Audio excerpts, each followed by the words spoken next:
once again, everybody. It is time for more Date Everything. We made a lot of progress last week. And this week we are going to be making even more. Sorry I wasn't here yesterday. I had a work thing for my day-to-day life.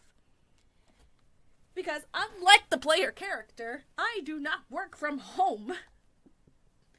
Also, unlike the player character, I actually still have a job. Thank goodness. And one next thing I'm going to do, I'm going to try to see if I can complete some more storylines. So hopefully I can start realizing people.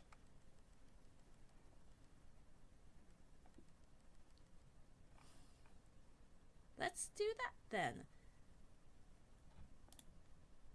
As always, my information for my Patreon and my Ko-fi are on screen.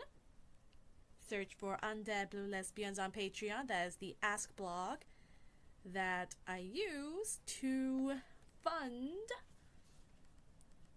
my artists so we can have art for the Ask blog. I'm actually also looking for voice actors for a potential dubbing of the Ask blog. Okay, I'm looking for one, but still. And also, Venus R.R. Velez over on Ko-fi. I do voice work. I write. I'm actually in the middle of a writing prompt month right now, actually. Let me see if I can link it.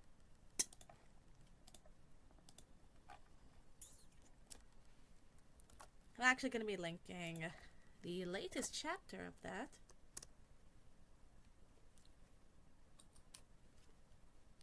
Right about now. Fair warning, it is rated mature. And also, fair warning, this chapter in particular can get a little explicit. Then again, so is the writing for this game at times. Now to officially open the game so that we can officially get started.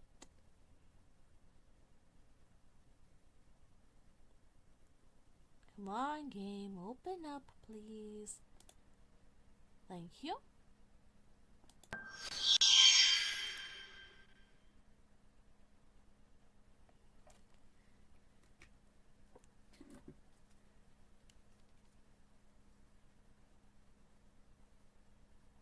Alright, auto save. Don't close the game when you see this image. Awesome. Team 17! Yay. Sausage Chat Game! Woo! Largest globe is Eartha, located in Yarmouth, Maine. Diameter of 41 feet. Date Wow. everything! Nice. Why is my controller not working?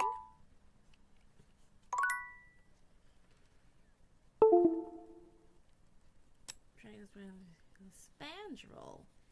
You cannot date the Spandrel? Darn.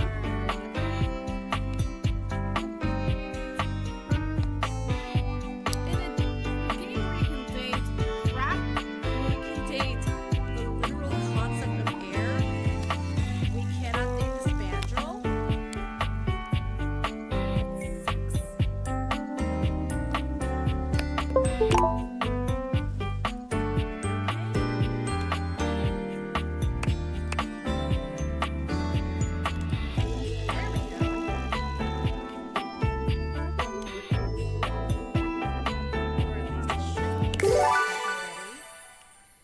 I guess not.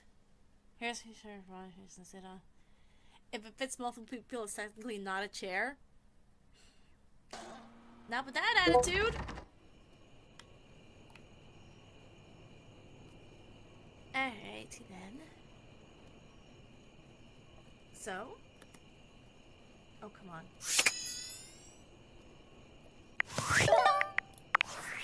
Let's see.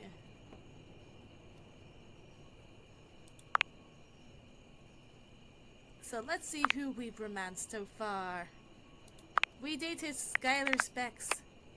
We dated Phoenicia. We dated Wallace.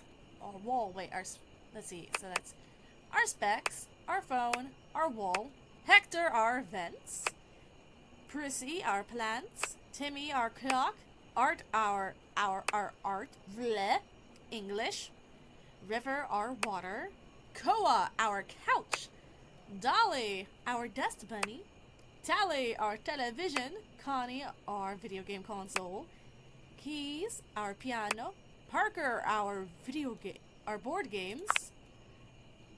Wait, can I not see the collectibles? Oh yeah. There was one thing I kind of missed. Oops. Anyway. Mateo, our blanket, Beverly, our drinks, Mitchell, our food, Miranda, our toaster. I don't know why it's doing that. Daisuke, our dishes, Kopi, our coffee, Amir, our mirror, Bathsheba, our bathtub, Barry, our makeup, Tyrell, our towel, Dasha, our desk.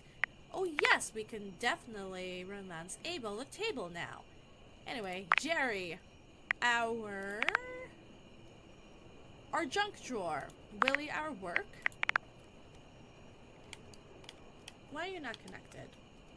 Okay, Chance, our D20 die, Rainy, our record player, Betty, our bed, Dina, the dresser, Teddy, our teddy bear, Von Trapp, our mouse trap, Sophia, our safe, Memoria, our nostalgia, Holly, the holidays, Aaron, the air we breathe, Sassy Chap, the credits, Zoe, the ghost in our attic, Doug, the existential dread, Nightmare, our nightmares, and Reggie, the very concept of hate. We also have Dorian, the door, Lux, the light, Benoit, our sex toys. I still can't believe we've been friend zoned by our sex toys. And Keith, the key. We have not interacted with him since getting to the attic. Oh, wait, there was something new. Oh yes, we also met Skandarabra and Kristoff for the first time, as well as several other people. Eddie and Bold, okay, that's 19. We have 5 more people to meet, don't we? So who else do we have to meet still? We still need to get their plot going. That might be something we can do today. Alright, so that's Tina the Triangle. Iron. The Iron. We need to do a specific quest to unlock our geode. Winifred, our water heater, we can unlock her. And Hirohime, our anime figurine. We have to realize her once. We have to meet here once we realize a couple of people. For now, let's go to sleep. Give me a hug. Come and give me a little snuggle.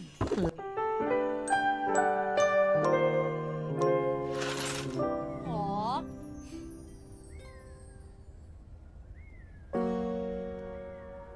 Glad to see that Dina and Teddy. No, not Dina. Betty and Teddy are keeping each other comfy at night. Are you afraid of the dark? Oh.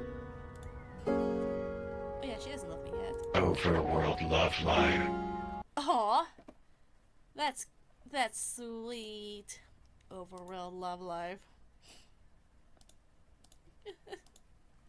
Who the fuck? Okay, it was just someone messaging me over Tumblr. Now then.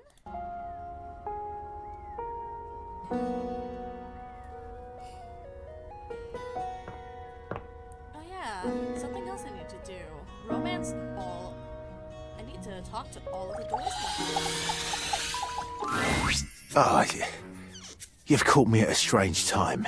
There are normally clothes in here, but they're currently tied up in the laundry room. Oh!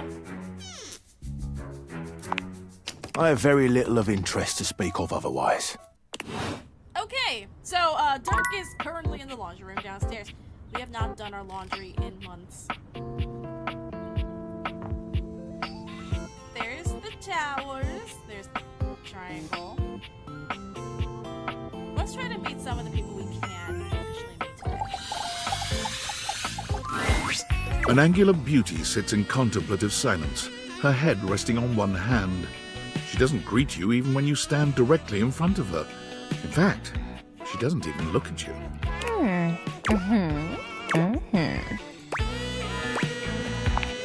Shh! You're disturbing my thoughts. You're too no.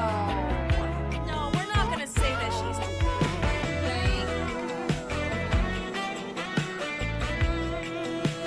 It's a good thing my friend back at the service is not here.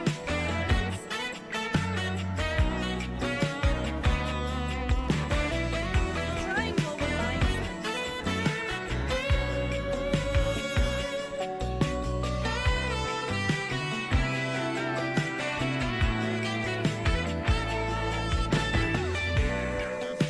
me.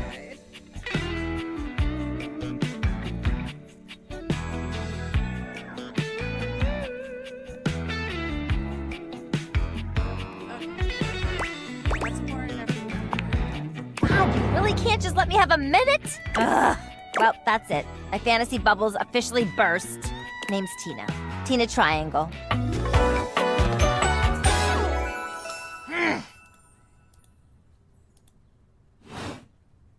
Whoa there! My content aware has given me a tickle. Oh! Okay. No, this works. This works. Tina here has a very, let's say, forceful personality. It could be seen as that of an abuser that's taken in a humorous way. If dealing with that kind of behavior in a light way is disagreeable, I wouldn't recommend this one, that's for sure. You cool with that? Or you want to skip it? You know what?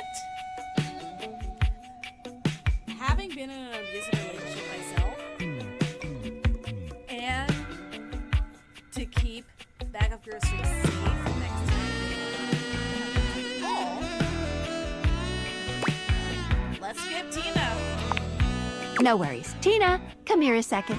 Yeah? How would you like your relationship with Tina to resolve? Tina looks you up and down, and with a careless glare surmises that you'll do.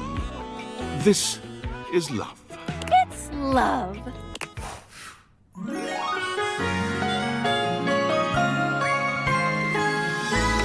I hate you. Well, that's confusing. I will say though, I love her outfit. It's giving Gabriella what? It's giving Six.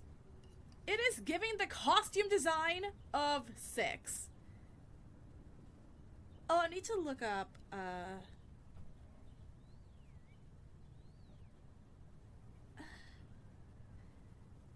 I need to look up who does the costumes for that musical. Gabriella something.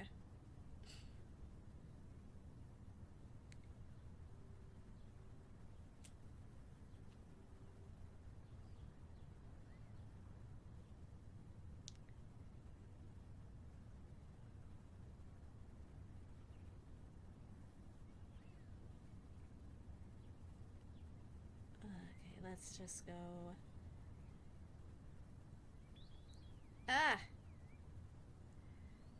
I'm getting lost. I will probably think of that later. Let's see what stat does she give us. Gabriela Marteza, baby. Hello again, que será?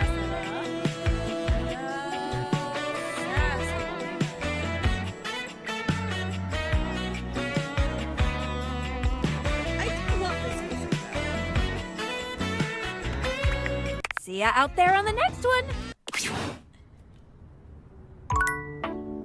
Alright. Ring-a-ding-ding, lover! Okay, that's cute. The game volume is loud? No problem. I'm gonna try to adjust it in the settings. Unless, wait. Escape. Do I, settings. Hello.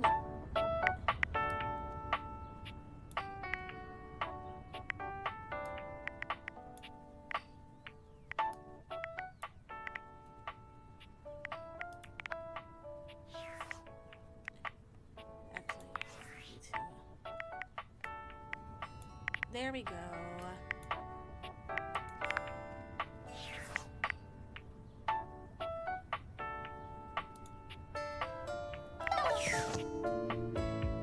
All right then.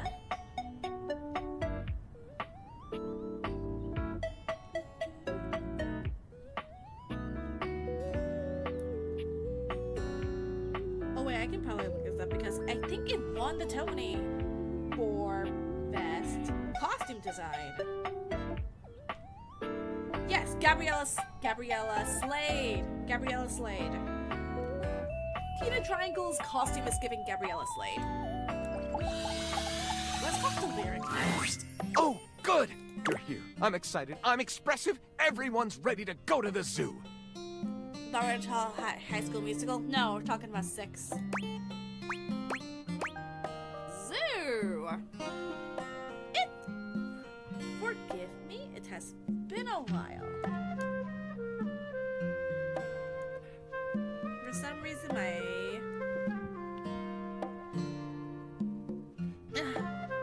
yeah, forgive me. For some reason, my eardrums, my headphones are being dumb.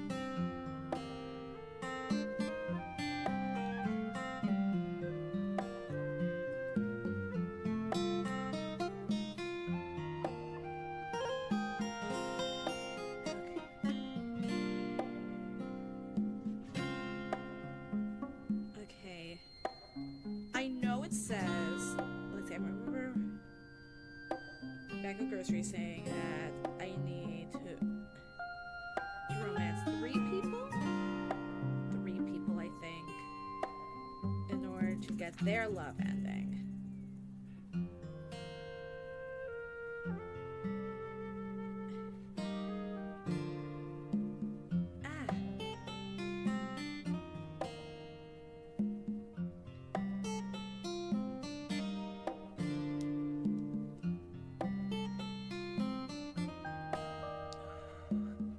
Trying to go through the guide, and I hate doing this on my phone. I wish I had a second monitor,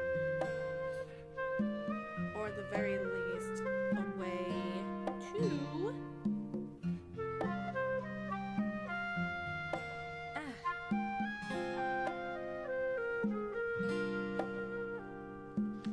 a way to connect my television to my laptop so I can make a second monitor.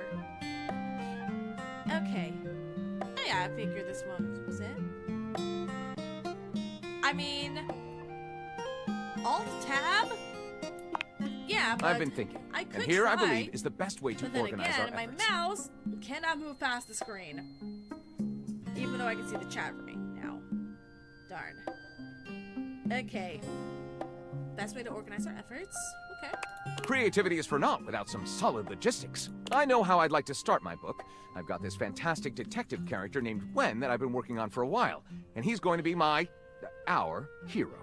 What I need from you, though, is help with creating an outline.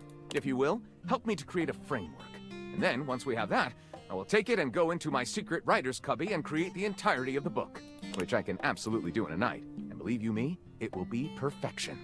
Oh, I wish I had your self-confidence. I wish I had your skill, Lyric. But the outline, that's the hard part for me. Will you help? Does that sound doable? Yeah, that sounds doable. Let's rock and roll. Yes, yes, let us boogie. So, here's what I'm thinking about Wen. I'm not using the trackpad. No, I have a mouse. Detective Xander Wen. He is a hard-boiled detective living in the big city of Sprawlsville. And he is a magnet for crimes. Which works out just fine, because he's also a genius at solving them. Now, just to be clear with you, I haven't fully settled on writing a hard-boiled crime drama to go with my hard-boiled detective. The way I see it, Detective Wen is capable of getting himself into and out of almost any kind of trouble imaginable. I suppose this is why I've been having so much trouble writing this on my own. Xander Wen could do just about anything. I'm asking you to help me create his first story from infinite possibilities. Well, shall we get started? Alright, this is gonna be great. Excellent! I'll give you the first line, of which I'm very proud, and we'll run with it from there. Detective Xander Wen went out the door, looking for crimes.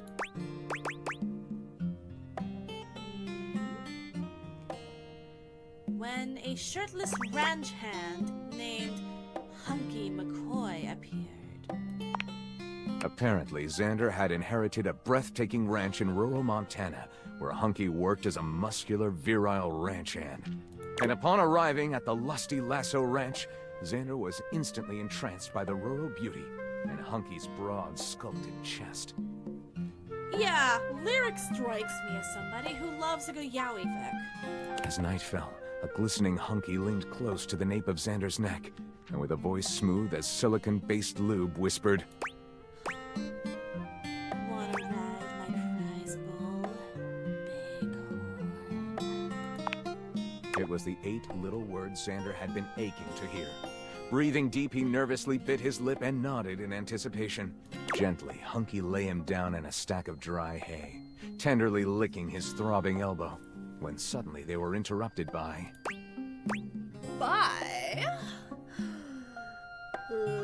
Hushky's gorgeous stepsister, Luscious McCoy. Unexpectedly, a lustful, luscious McCoy appeared in the threshold, forcefully grabbed both Xander and Hunky, and vigorously squished the trio's aching lips together. Oh my gosh, this reminds me of what someone suggested for Fanstiff. That one video where Tom Scott was taking suggestions. Like, ew, that's homophobic! But what are you gonna do about it? Join in? Yeah! Cute 3-person makeout session! Oh, jeez. But you're my stepsister and definitely not blood-related. Hunky considered saying, but her tongue was already thrust too deep down his throat. Since we're not related, it'll be okay. Dang it, I got Friendship is Witchcraft stuck in my head now.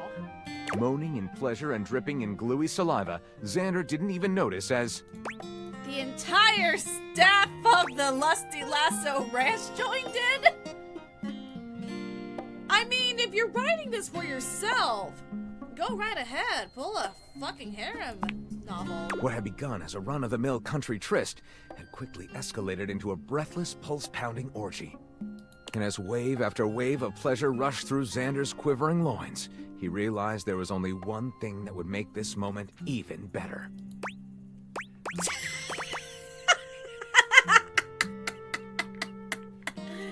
If everyone in the entire world joined, and so they did.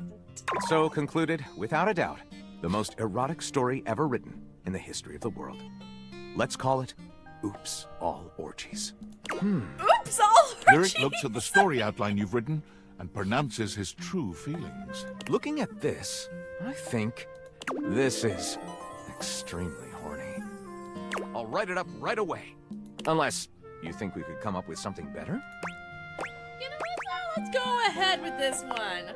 See you soon, partner. What the fuck was that? That was something glorious, that's what it was. Anyway, let's head downstairs. I have a delightful perspective on you. Aww. Now then, Abel the table is right there. And let's talk. I love you. For real. Oh, we're watering Prissy with the wootering can. That's cute. Anyway, Harper and Dirk. Once again, Harper and Dirk are going at it when you walk up on them. This time, Dirk is the one shouting. You need to let go of this stupid chappy thing. I'm not him, and I never will be! Don't you dare say his name! You could never be him! I envy him, to tell you the truth. He finally escaped from you. Harper is stunned into silence, her lower lip quivering for a moment before she points a finger at the door and screams. Get out! Get out and go do whatever it is you do when you're living your double fucking life! I can't wait to get out of here and not hear your shrill-ass voice! That's what I do when I'm away from you, by the way. I just enjoy the goddamn silence! Go enjoy your goddamn silence then, you fucking asshole! I will! Dirk stomps away from Harper, stopping for a moment to look at you. He puts a hand on your shoulder, leaning in but still speaking loudly enough for Harper to hear. Get away while you can, buddy. Don't let her get her claws into you. Trust me on that. He walks away, flinching as Harper lets out a frustrated scream. The moment he's gone, Harper exhales, turning on a bright smile for you. I'm so sorry you had to hear that. Durkee just gets so grumpy sometimes.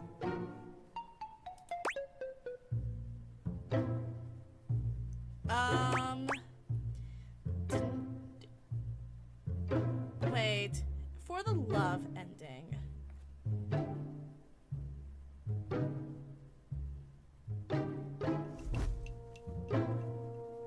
I feel like we need to play to Harper. We need to play to them both separately, but I think there is an ending where you can get them both to love you together.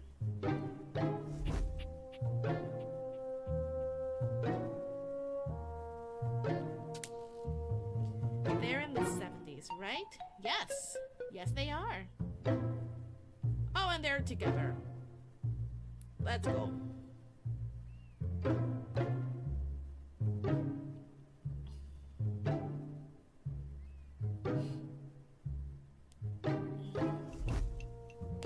Ow. I'm okay.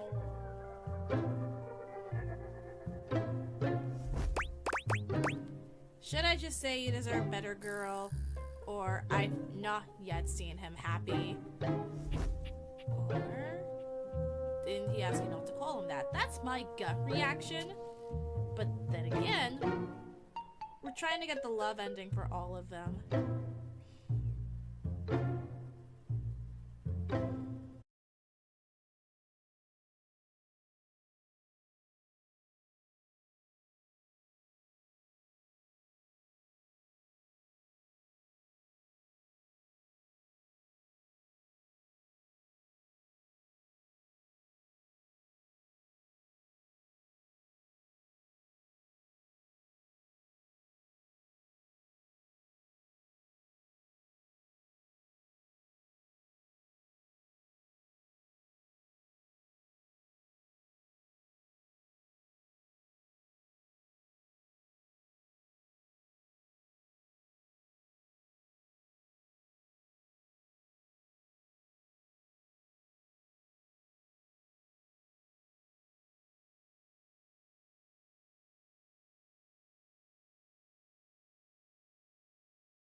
There we go. We are back. As soon as I make that post on YouTube saying that we're down, we're back up again.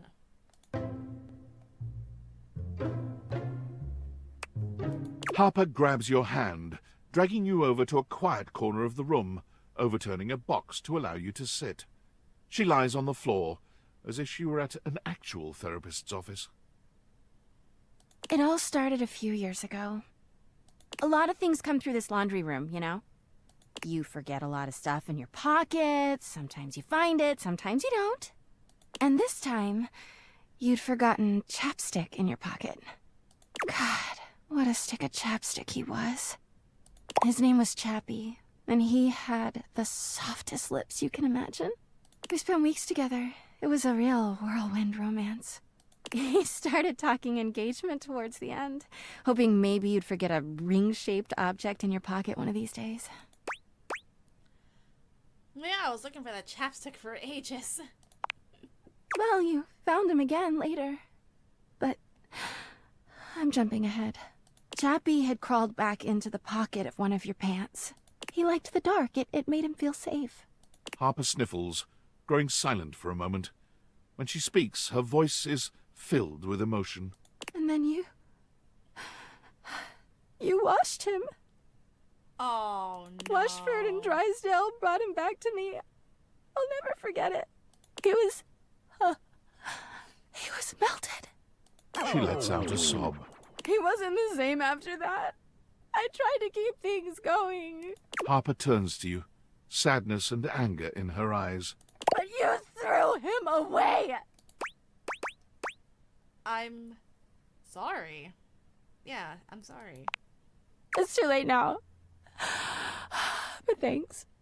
Anyway, ever since then, when Durkee gets washed by Washford and Drysdale, he leaves. And when he's up there in your closet, he pretends he doesn't know me. I've gone to see him so many times. I've cried and screamed and practically kicked his door down. Why does he ignore you? 'Cause he's a low-down, dirty cheater. Oh. I know that Durkee is cheating when he's up there. He calls himself Clarence and acts like he's so cool and above everybody else. Tell the truth, Durkee! I know you and those Hanks are getting it whenever you're up there. And he's got a stream of objects coming in and out of that closet. I know it! Do you have any proof that he's cheating on you? Of course I do! Everyone's always like, oh, how do you know, Harper? How are you so sure? She taps her temple. Hamper's intuition, honey. I know how nasty he is. I know he can't go that long without getting some. Anyway, I've been thinking a lot about our relationship lately. Obviously, I've done nothing wrong and never have. But I just love my Durkee so much. Even though he hurts me so. I just don't know what I should do. Why are you putting me in the middle of all of this? Because you're just so smart and thoughtful and good with relationships. Well, I guess I should go. Durkee could be doing God knows what out there. I gotta find him before he cheats on me. She sits up, smiling cheerfully. Thanks for listening. I feel so much better. Bye! That seems very unhealthy. I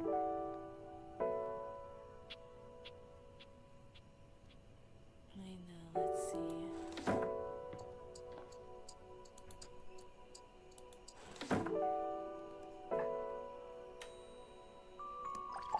Let's try Abel's. All's well here in the kitchen. Well, mostly. I am feeling a mite peckish. Might get a bite to eat, but everything's great otherwise. Oh, okay. Well, that's that, then, I guess. Wait, what happens if you drink alcohol before bed? Oh, interested in sampling my wares, darling?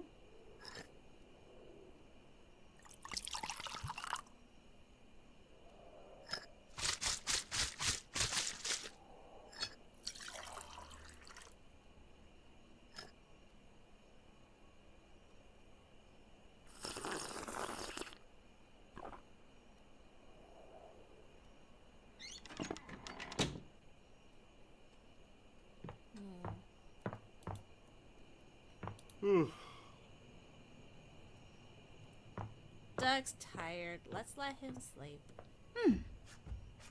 Sorry. Let's see.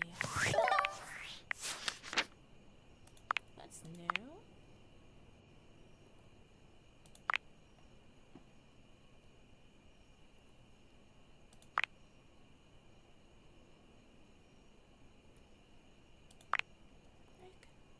Harper. Good stuff.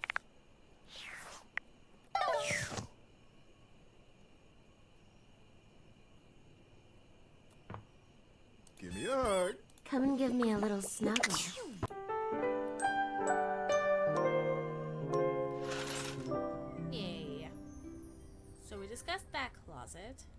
We were in this closet.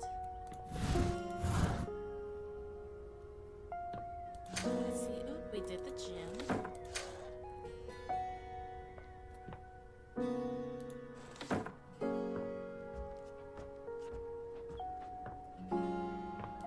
Did we do the office door?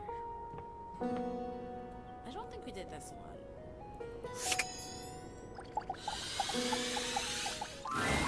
Dorian seems surprised to see you here again. You're back. I imagine by this time you've met Winifred and Beau. Oh, not Winifred yet. Well, let's not wait for the grass to grow. Get a move on. She's the hot one in the corner. Hot one in the corner, you say?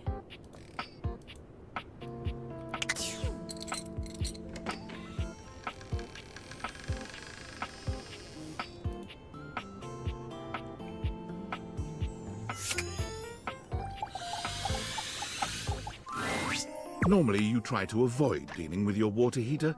You're no plumber after all. But as you look at the beauty standing where your water heater usually is, you wonder for a moment if that's about to change. Beyond the rigid metal of the heater lie dangerous curves. Brown skin swathed in orange and blue and silver. Her soft, pretty facial features are adorned by colorful makeup that looks like it wouldn't be out of place in a fashion magazine. She doesn't seem to notice you at first, but when she does, she lets out a sharp scream. Ah! Oh, okay. Ah! How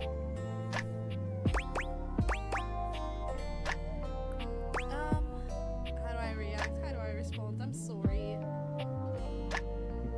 Excuse me.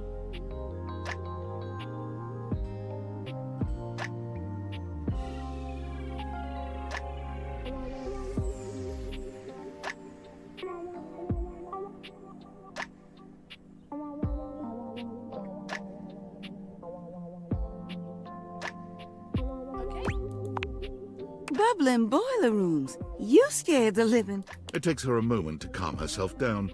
She fans at her face with her hands, exhaling loudly. Got me flustered is all. I wasn't expecting any visitors.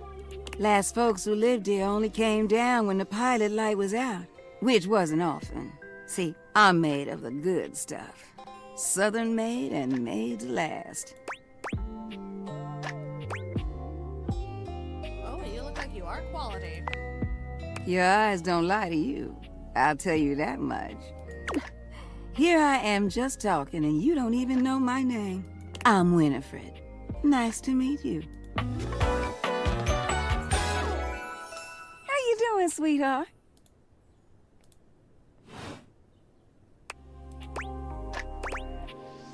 It is nice to meet you too.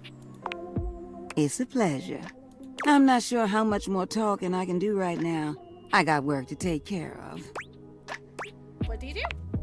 Did you just ask your water heater what she does? I mean, I guess I did. It's okay, sweetness. I'm just having some fun. But I do need to get back to work. Washford's about to kick on and Daisuke needs a bit of a push. I need some time with River to make sure she's ready to go. I'll come by later then. I'll hold you to that, okay? See you around. Awesome. Let's take out our phone. Let's take out our rumors app.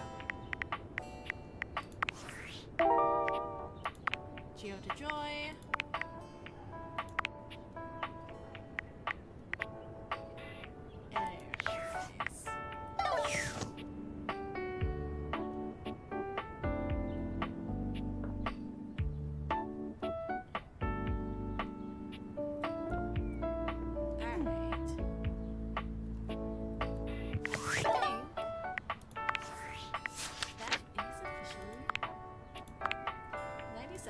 Of a possible 100.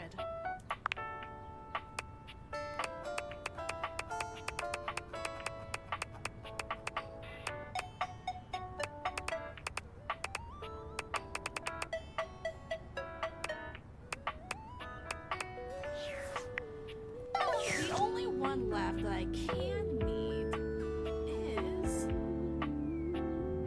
my iron.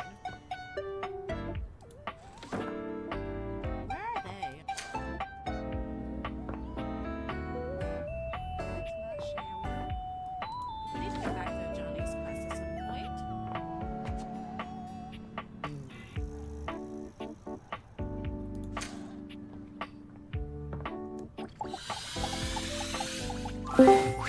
Harper Oh, hi, and Dirk DJ. are screaming at each other once again. A sight and sound you're starting to get used to. It's okay. Do you even hear yourself? Do you know what it does to me knowing you've been with other objects in this place? So what? That was before we ever got together. Oh, so you're saying it'd be totally fine with you if you had to fuck in a place where all my exes did? That is not the same thing. Besides, we both know you're cheating on me, so it's only fair. I wish I was cheating on you. At least then, it makes sense for you to scream at me all the time. Stop playing innocent! I know you're cheating with the Hanks, and there's way more, too!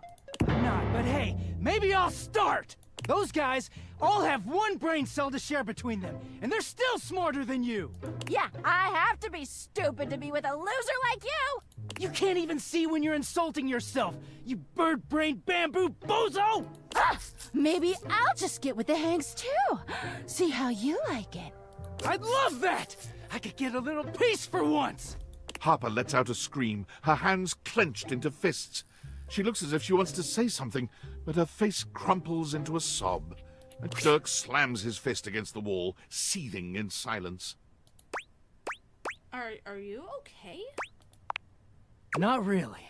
None of what she says is true. She lost one boyfriend once to shit that was outside my control. Nothing to do with me. She doesn't say it, but I was there when Chappie got washed. We weren't together back then, but I'm positive she blames me for it. Like I could have fucking done anything about it. Yeah.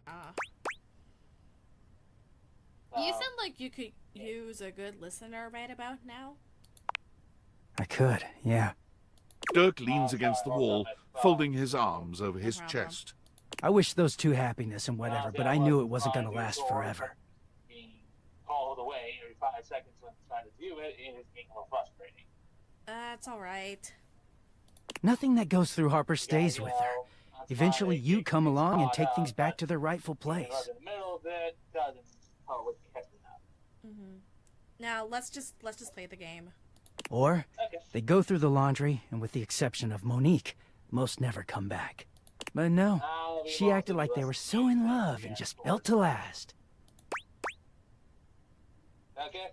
Uh-huh. Well, do you think she was wrong to be happy?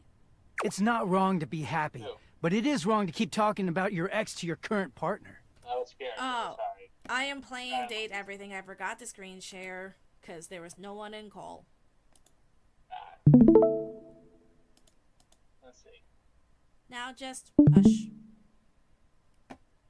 I'm sorry, I should not have said that. The ghost of Chappie is hovering around us all the time. Chappie never hurt me. Chappie never cheated on me. Chappie's lips were the softest material on earth. You dated for weeks. You didn't even know his favorite color. I know, because I had to listen to their mind-numbing conversations.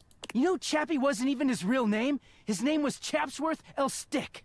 She gave us rhyming nicknames. She thinks I have no idea what their relationship was like, but I saw it all. And she literally says and does the same things with me. Except she worshipped Chappie. She screams at me for not being Chappie, even though she just subbed me in.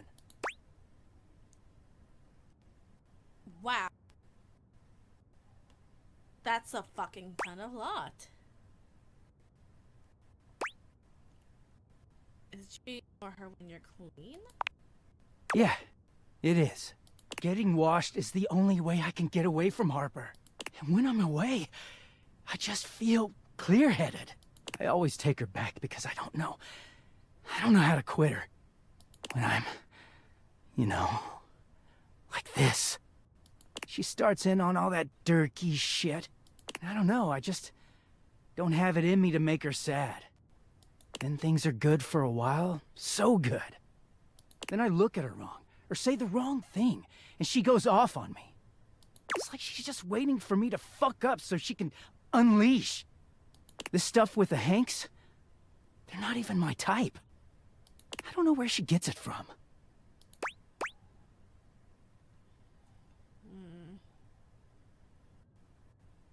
Maybe if you actually talk to her?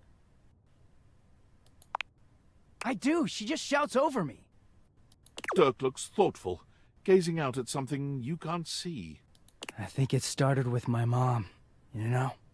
She was this giant, gorgeous loom. Not one of those corporate stitching machines.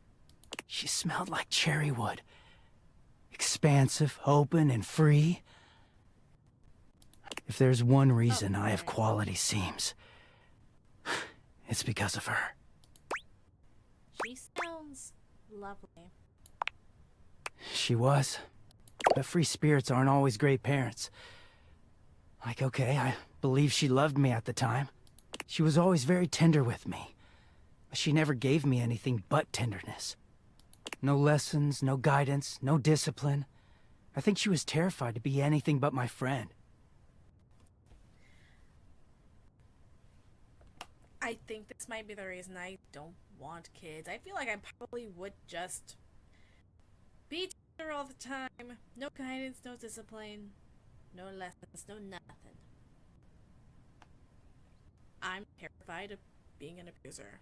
She just wanted to be fun mom. I don't actually talk about her much these days. Harper never cared to ask, and it pisses me off. I haven't seen her in years now. Well, what happened to her? As far as I know, she's still out there creating fabric, and not caring about what happens to her kids after they've gone. I just hear about her occasionally from others like me. So, maybe Harper makes you feel like, for better or worse, she's giving you something more than just love?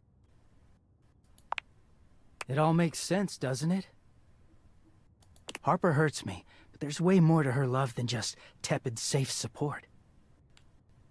If you can get mad at someone and show up to their place screaming and trying to beat the door down, I don't know, it's not healthy, but fuck, it feels real.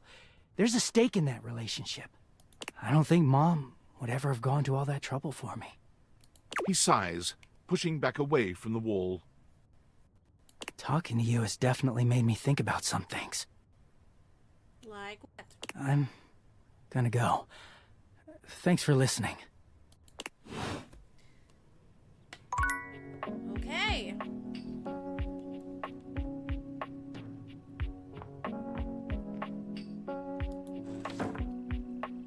Alright, kitchen table's not gonna get us anywhere. Let's see if we can do a... Hey there. Fancy a meal? Just here to see you. Hard to have a proper conversation in here. Location's less than ideal, you know. That dang fool Scandelabra never shuts his yap. I can imagine. Always going on and on about scandal this and scandal that, and effulging his goddamn nop. Like we ain't all sitting here in full view. Get a room for that, buddy. Alrighty, what? Not been bulging? Just a fancy way of saying he's polishing the little ridge above his base. He just likes to make it sound as filthy as possible. Always moaning and groaning about it, like a ghost with a bellyache. Sounds interesting. Guess it ain't all bad, though. At least we got Rainy's sweet music here. Love the music she plays. Yep, makes putting up with Scandelabra a little easier. Oh, but look at me jawing about all that like we ain't got nothing but time. Is everything okay? Let me get back to work. Oh. Okay, I have one more thing. Here, let's talk this one about. You come upon the Scandelabra with his back to you, talking to himself while seeming to furiously polish something. 1 part calcium, 2 parts carbonate. Polish until glistening. Yes. Smoother. Smoother. Oh, take out those solid smears. Effulge! Effulge! He sets the cloth down on the table, delicately wiping his brow before finally turning. Oh, damnation! Do you even knock, human? You're sitting on the table! What am I supposed to do? Oh my gosh, his hair is melting!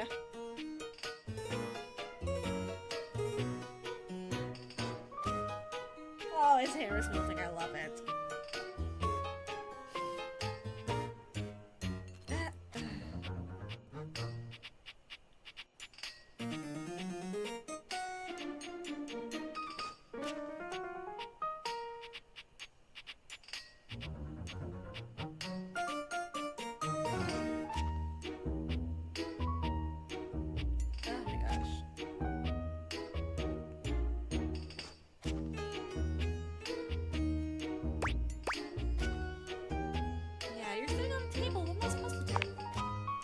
How dare you! The polishing of my nop is a sacred art. I thought we were gonna have a joke that he was polishing something else, but no, he was just masturbating. Only the most panegyrical of acolytes are allowed to know of my backstairs ministrations. And you are not that. I know not what you are. My inquests have turned up fallow. Well, you've come to see me, eh? Must be for my brilliant shine, which is what I was doing. Let's just say we didn't see anything.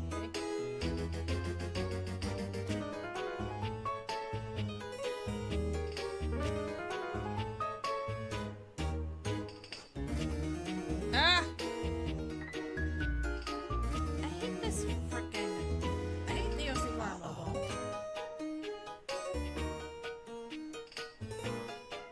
For some reason, there's a part of Winifred's guide in Scandelabras.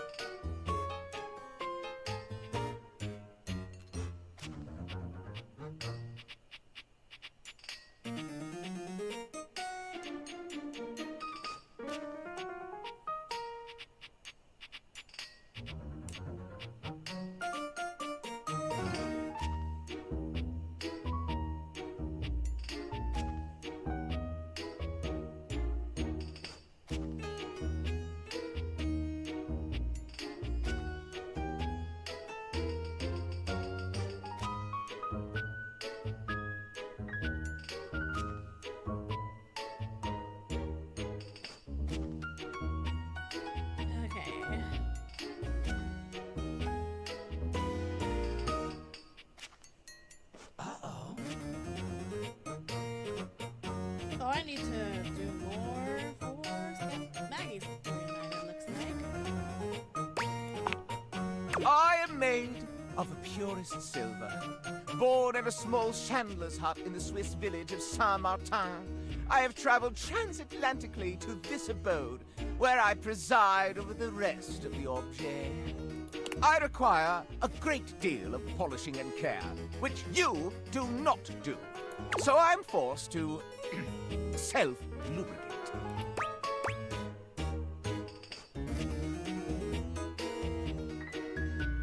Wow, he's reminding me a lot of like someone. What makes you think you're in charge of the rest of the objects around here? Why, I am better, older, wiser, and purer than they. Tell me, do you see any alloys around here? I guess there are some. There are countless impure alloys here. Why, in your modern day, there is almost nothing that is one element. I am argentum. All my atoms are singular, rigid, upright, of good stock. One of the ancient metals, friend of humans since time immemorial. And most importantly, I am chaste. That does sound important. Of course, Candelabra's guide is incomplete. Well, we're gonna have to play it by ear. I perch aloft this dining able, surveying the better part of the kitchen, living room, and the emptiest of walls. As I gaze into that wall, sometimes I am gripped with the fiercest ennui imaginable. Do try it sometime.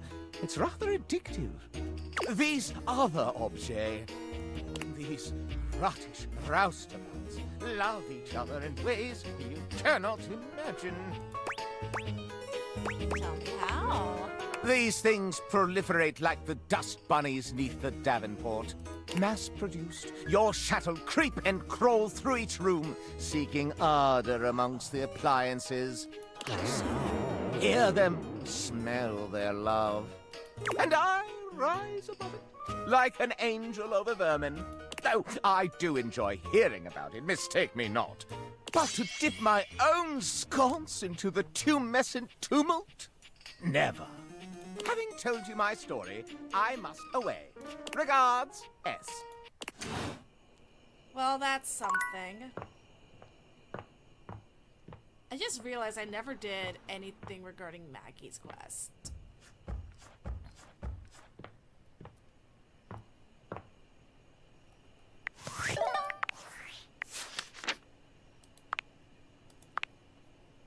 Okay.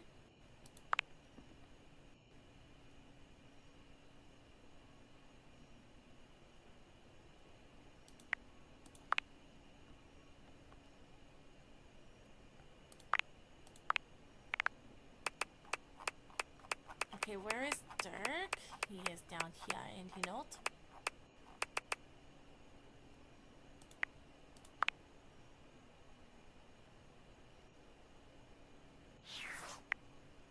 Okay. Come and give me a little snuggle, lover. Yuck.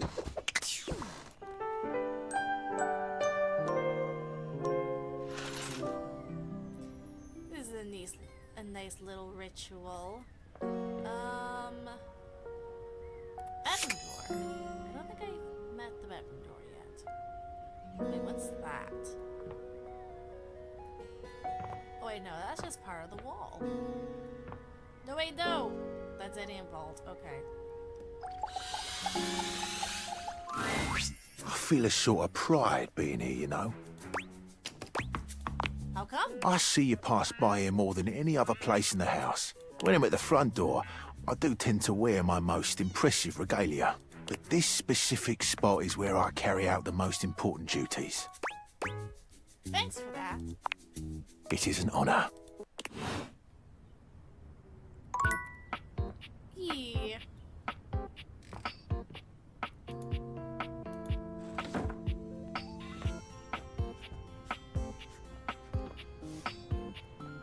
I need to take care of the clothes at some point.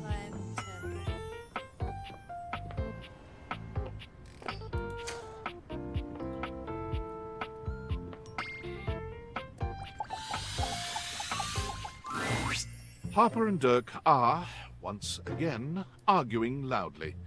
This time, however, they stop as soon as they see you walk up. You! You! Tell Turkey he's wrong. Tell Harper she's wrong! How am I wrong? You've created another reality in your head where I'm gangbanging hangers and about half the objects in this fucking house! That is reality! I just choose to forgive you because I love you so much, and you repay me by cheating on me and calling me crazy! He thinks I'm the wrong one here, when all I've ever done is love him! That isn't love! Tell him! Tell her!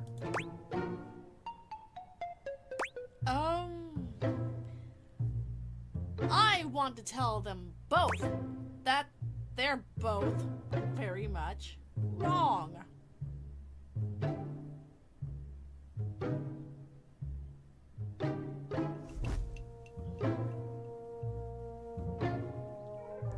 Stupid mobile phone. you're both wrong and also unhinged. Oh, fuck off with that both sides shit. Can you believe this, Turkey? I can't believe either of us thought you knew anything about anything. Just leave us alone. Yeah, get the fuck out of here. Dirk takes Harper's hands and looks deeply into her eyes. Nobody talks to my baby like that. Oh, Turkey. Dirk leans down to kiss Harper, who sighs and twines her arms around his neck. The two of them pay you no mind whatsoever. When Dirk finally speaks, he doesn't even look at you. Get out of here. I want to be alone with Harper. Oh, Turkey. Okay. Now I'm curious if there is a way to romance the two of them apart.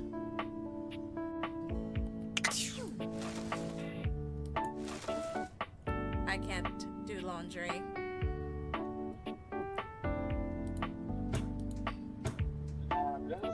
It seems to be brought into a agree with me. Uh-huh. Also, there's Bobby Pin. Looking for you, girl. Boo! I may have made a little off-cut joke in chat. I apologize. You and Bobby stare at each other in a silence so intense and overwhelming, Bobby doesn't even seem certain if you heard them. No! Here's you the first time, don't worry. Oh, okay, I see. A fellow stone-cold gangster.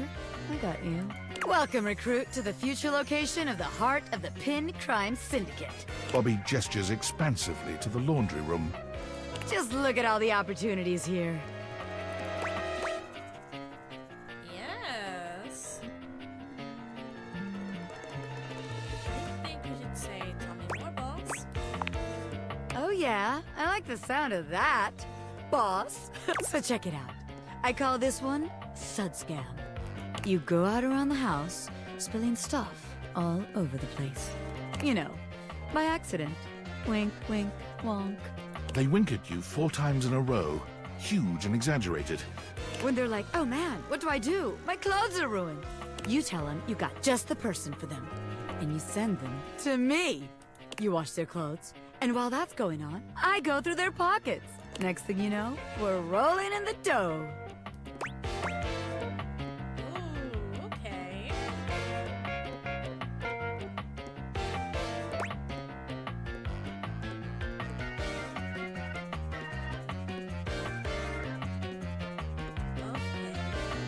What if they don't have anything in their pockets?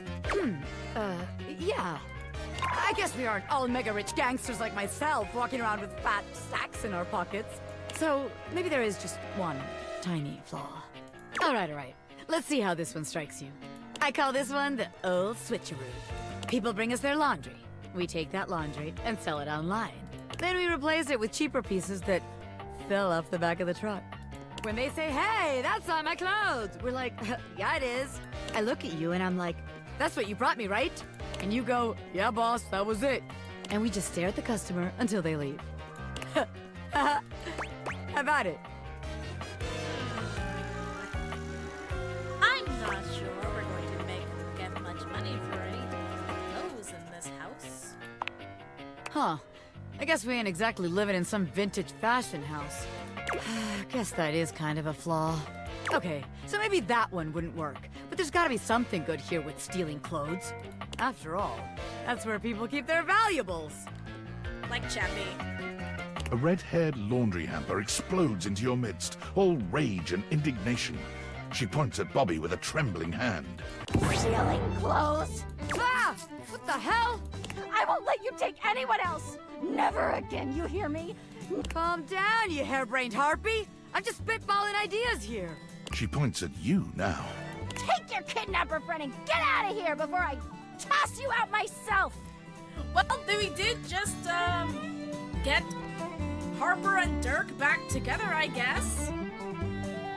I'm going! Yeesh! Bobby twists out of her reach, making their way to the door with you. Damn! Bobby Pin can read a room, and I'm reading that the laundry room ain't the place for Pin Ink. All right then, newbie. Here's your hint for the next place you can find me. I'm a pin of business. A legitimate business pin. You got that? Pin out. Alright then. Looks like the next place we should be collecting pin is in the office. Let's see if we can No! Tidus points her sword at you, but the moment she recognizes you, she lowers it. Her shoulders sag, and her face falls. You're not sure if your mere presence has ever so thoroughly disappointed anyone before. You. Why you? Why anyone? Why would a being with a beating heart chance upon this cursed place? For any place that would play host to the lukewarm slickness of my humiliation must bellow and pollute like a mouth of sulphurous hell.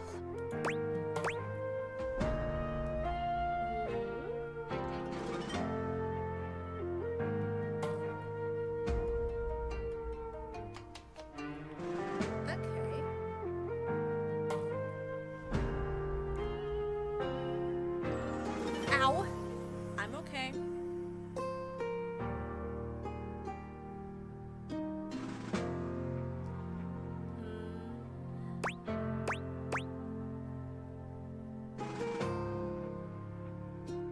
Yeah, I don't do my laundry as much as I should. For you to have come here now, you can only be an agent of the hellish fiend. A demon thou must be, and sent for shame to turn in separate wounds the salted screw.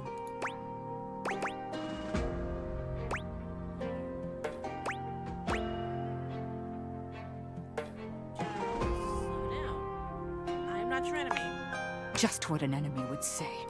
A cowardly one, to lie to the face of a defeated foe. If you are truly not mine enemy, why have you come? Surely a better entertainment is available to you than my pitiful writhing. Why watchest thou this silent parade?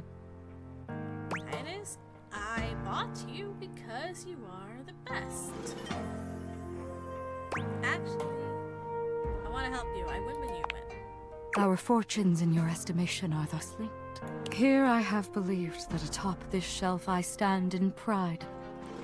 A solitary peon to the inevitability of lonely death. I had hoped at least that in the quietude there would be glory at the setting of my lid.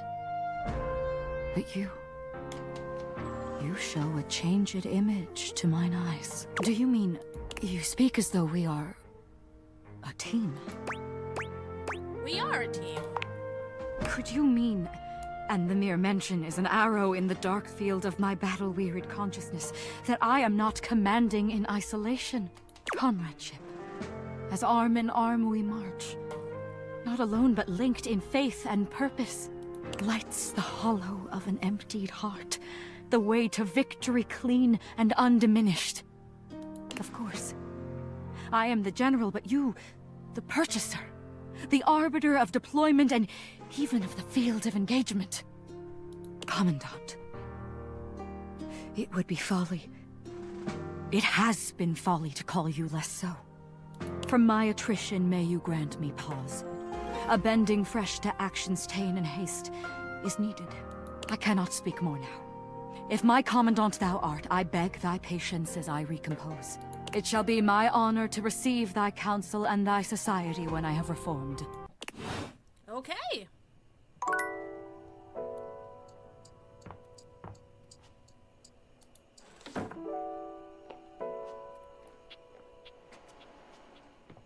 Let's see. Dining room table? No. We haven't spoken with Shadow Lord. Ooh, welcome back, my dark ally. Come, let the next trial commence. Alright, give me all the trials. The trial of the letters begins. Letters? Back before the Great Cataclysm, my comrades and I would partake in spirit-shackling activities. Some have lasted several nights. Others, we simply gave up counting. Are you prepared to begin? I'm surprised. I'm pleasantly surprised that I made it past you. Yeah, that I was able to find you without the light on. And prepare for the darkness. Let the game of shadows begin! I present to you the following. He holds a sheet of notebook paper up to you. It contains a macabre illustration of a dead person and a few mysterious lines. Blank, blank, blank, blank, blank, blank. It's Hangman! We're playing Hangman! Yes! That's cute! This is the Hanged Man. Now, choose your letter.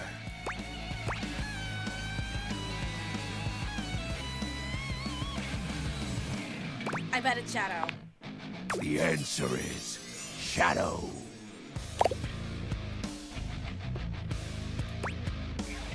That's so sick, dude. Completely sick. Your turn. Shadow Lord's skull doesn't really have much in the way of expression, but he seems a bit smug. I'll have you know that among my Dark Cabal, I was the leading player. Think to yourself, what is your mysterious text?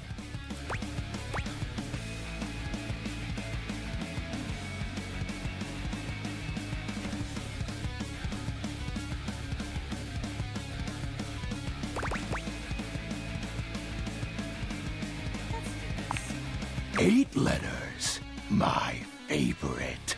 Why, you ask? Isn't it obvious? 8 is the infinity symbol, but sideways. Very cool.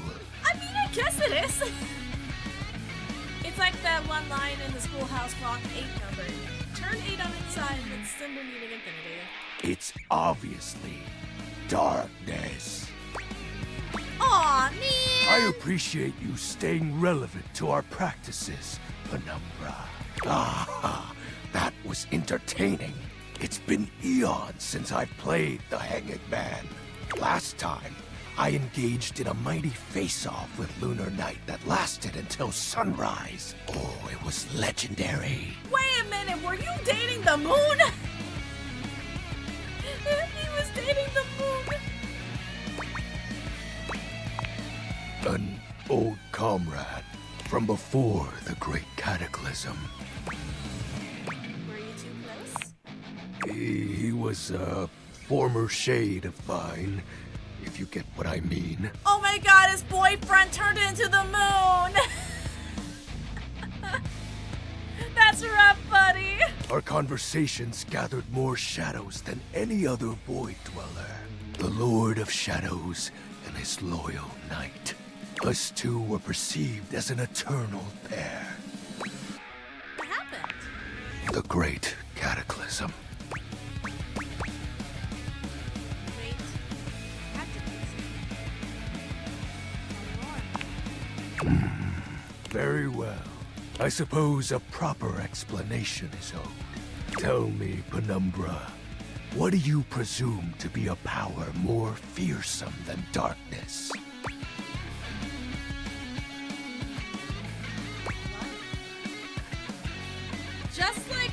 Just like the ending of the Twitches movie. The opposite of dark isn't light, it's love. We don't live in a world of whimsical tales and fantasy. Not anymore, at least. The overwhelming phantasmic force that realigned the unified lives of my comrades and I is time. There was no one moment or act that caused it. One night, I was with Lunar and my friends, joyfully conversing about whatever came to our minds. Time crept into our dark haven. Distance, a symptom. And then, many nights later, Lunar no longer wished to be by my side. Boredom came next. My friends took less and less interest in our nightly discussions. They too left, one by one. And then, I was alone. You may think it cruel of them for leaving without a proper goodbye. But I respected all of my friends' decisions. even Lunars. I don't harbor any wrathful thoughts against any of them. I just think back to those days fondly. Aww. And wonder why time had to come for us. We were happy. I was happy.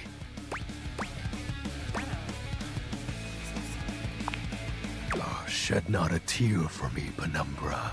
Time comes for us all in ways we don't expect. Normally, I'd celebrate triumphantly at obtaining another armament. That'll be all for today, Penumbra. Thank you for listening to my tale. You're welcome. So, Dorian, Harper, Titus, Bobby, and oh, we have one more event with Shadow Lord. Let's go! I am going the wrong way. Let's go.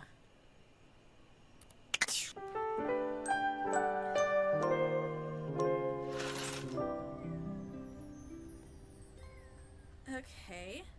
So I did the bathroom doors. I did the bedroom door. The closet.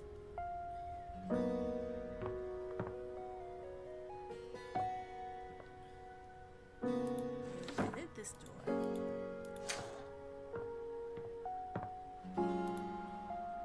Oh, there's Zoe. I love her. There's Art. There's Holly. There's Hector. It's so clean up here. So empty. That's probably Bo.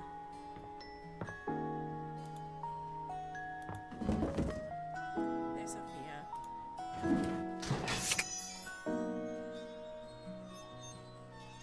Oh, did I just get pushed by my... Oh, hello, little wretch.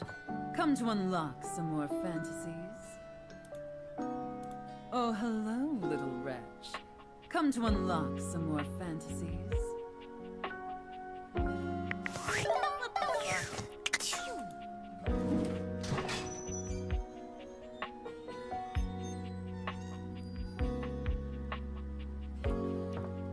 I wonder...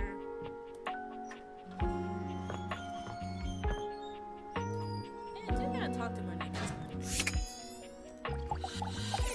Aw, man! Oh, hello, little wretch.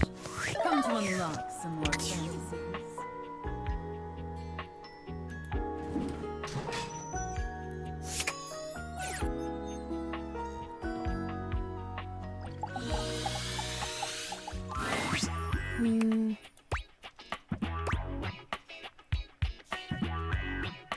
Okay.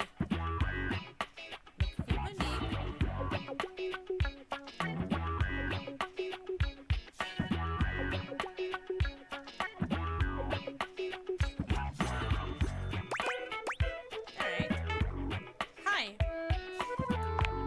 One moment. Okay, the numbers are the same, as they always are. Counting yourself? What's up? So great. I thought I told you not to speak to me unless there is an emergency. Okay. What constitutes an emergency? An uninsured vehicular accident, an overdue credit card bill, rental coverage in the event your income falls short. Any event with similar dire qualities qualify. And I have enough savings for these kinds of events. It depends. That is why I check every day to see where we're at. I have to plan for every contingency. And if those plans don't work out, Then I have plans for that as well. isn't it boring to think of all these depressing what ifs all the time? Well, having fun is a luxury I provide for you as well. I will also be there for you in the scenario that you decide to overindulge. It is always good to be prepared. I appreciate it. Duly noted. I realize I may have come off as cold last time. I apologize. It is not often I get visitors. Usually when someone comes to me, it means something bad has happened. How about I ask for saving tips? I quite like that. Okay, what would you like to know? And as a friendly reminder, my advice is not of a professional grade and should only be taken knowing so. How can I save?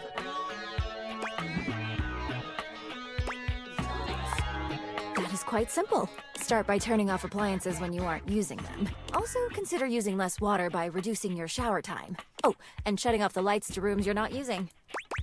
I can see it. Thanks. Of course. Now, if you will excuse me, I am going to recount, just to be sure. She and Daisuke would get along pretty well.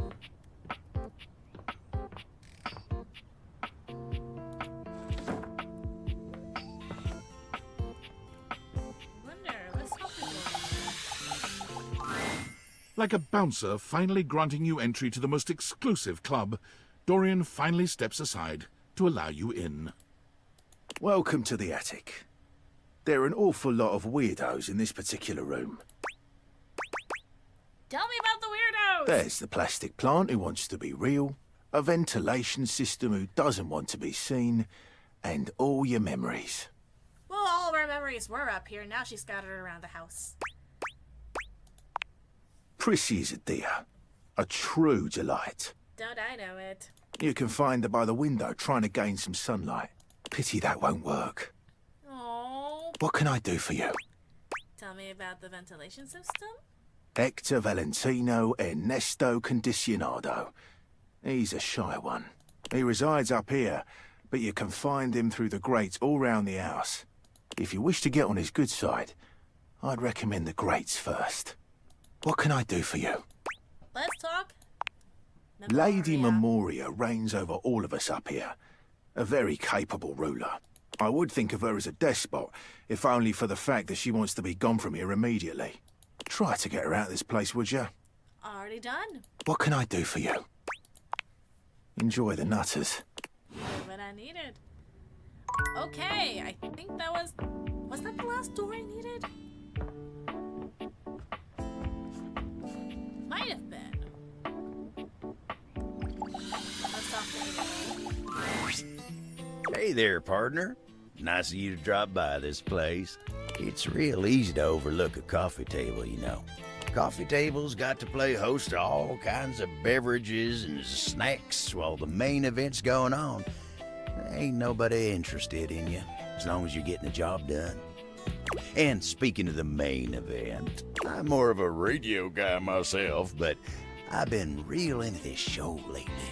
Real House Knives of Dallas. Oh, you wouldn't believe what those utensils argue about. Charity events and who ended up in whose drawer. Ooh-wee. Ridiculous. Talk about sharp tongues. Ooh. You don't strike me as a real house nice kind of guy, Abel. That's what Koa says. Try as I might, I can't seem to get him to see the appeal of the wives. Koa's fun in his own way, though. Right you are. Though sometimes I feel he's shut tighter than a clam, and that's coming from me. At least Kopi's into him. Well, I wouldn't have thought Kobe liked reality TV. I wouldn't have guessed myself, but you see what happens when you judge a book by its cover. Anyway, she's real big on house knives. She didn't used to be, but she'd be coming and going making drinks, asking me about why this one don't like the other one. Next thing you know, she's joining me on the couch and having her own opinions. But you ain't come here to talk to me about house knives, did you? So tell me, what can I do you for? All's well here in the living room. Been working real hard today.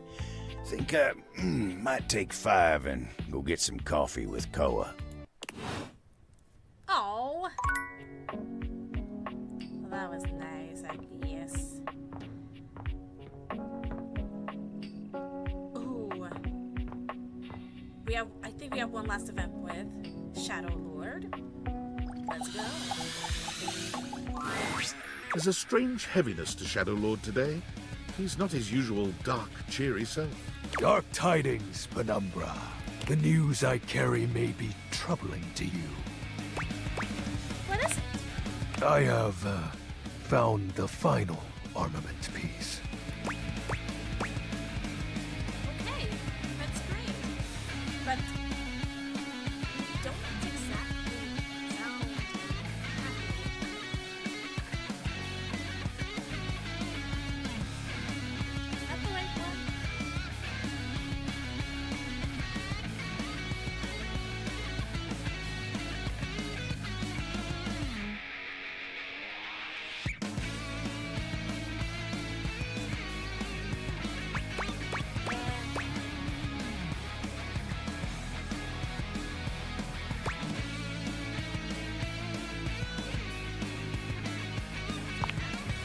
Once I don it, my true power will be unleashed. With that, my final form shall be revealed. You may be surprised by who I become.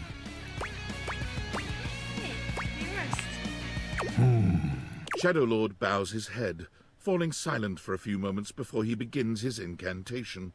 The die is cast. Let us begin. The whispers of the void, heed my call. Bend to my will and reforge my soul. Let darkness incarnate reign supreme once more! Shadow Lord vanishes from your view with a flash of black smoke. The Shadow Lord you once knew is gone, replaced by what appears to be... It is complete. Oh! Oh! Some nerd? Hi, Shadow. As I suspected, you wouldn't recognize my form as it is now. It's me. It's me. XXX Shadow Lord 420 XXX. But my real name is Skips. Oh! Honestly, that sounds kind of cool. I thought you wouldn't take me seriously if I appeared to you like this. If you have any questions, what do you want to know? Okay. Who is Shadow Lord? It's a handle. You know, like online name. I mean, yeah, it reeks early 2000s millennial handle. My friends and I would chat with each other online using DIM. DIM? Oh, DOL Instant Messenger. DOL. Darkness Online. Are you too young to know what that is? So your shadowy gatherings are just all online chat rooms. Okay. Yep. I wasn't kidding when I said Shadow Lord was a popular name. You know how many shades are out there? Like you are darkness, right? We're all darkness. Some work in collectives, while some occupy a whole house to themselves. Alright. Who's Skips? That's my real name. Skips Shadley. So is this the real you then? Yep. Told you you'd hate it. I don't hate it. Oh. I'm not actually the Lord of all shadows. I noticed. My friends and I love role-playing, so we made characters to chat as. And the armaments? Not real, but wasn't it nice feeling like you were making progress? It was. I was excited to talk to someone again. Aww. Wait. Should I... Wait, no. I am tempted to go, I'm gonna cry. This is so cute. This is so sweet.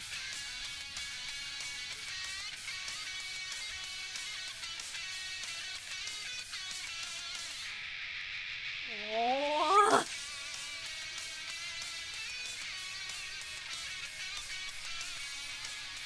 Like, yeah, I'm gonna go. This is so sweet. Ah, gross. Eh, well, maybe that's okay. Alright, who was Lunar Knight? His name was Benji. Is Benji. He's the one who invited me to the group. The group? The chat room. He was really encouraging with everyone's roleplay, especially mine. Aw. Different from real life? Yes, it was nice. There was an eclipse and we were able to join our forms. I hope wherever he is, he's happy. He probably misses you too. Yeah, probably. So what about the Great Cataclysm? Well, that was actually the most accurate thing I've said. Do you ever rift with your friends? It was slow and sudden at the same time. Maybe it was happening the whole time, but I didn't notice. But it doesn't matter. The fact is, my friends all stopped hanging out with me. You know, we just grew apart. That's life. Guess I was hoping that didn't apply to me, being unalive and all. How do you accept that your friends aren't your friends anymore? A question for another time. I think I get it now. So, are you mad at me? No. Cool. Do you still want to hang out with me? Of course. Well, that makes me happy. What do you want to do? We can do whatever. Chat, play hangman, chill. After all, we don't have to worry about time anymore. Like that. Well, because I'm going to turn you into a shadow. Wait, what? I'm sorry? Now that I'm up to full power, I can reconfigure you. That way, we'll be together forever. I thought the armor was made up.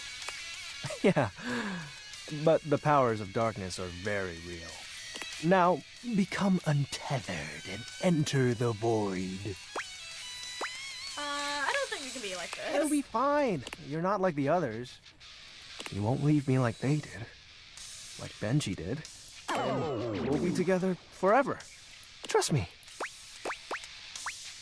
You know what? Okay, shadow time. Oh, you chose correctly. Now, let the dark ritual commence. Skips holds his hand out to you. Penumbra, join hands with me. You take his hand as directed. It's hard to tell, but you could swear you see a blush spread across his cheeks. Ooh. That's the yellow? His blushing? Excellent. Be untethered from the warmth of light and submit thy soul to the chill of night. Be one with the darkness. Skip's grand incantation ends, but there's no puff of smoke or flash of light. You certainly don't feel any different. Did it work? I guess I can't see a shadow. No, that's not right. If you can't become a shadow, how can we truly be together?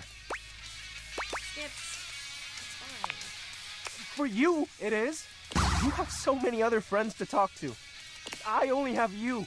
Why do you have to go in the morning? Why can't you just stay and be with me? Oh.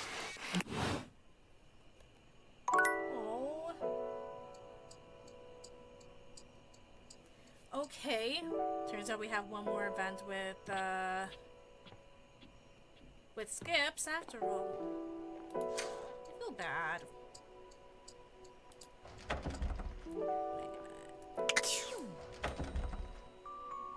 Wait. This is not open? Darn.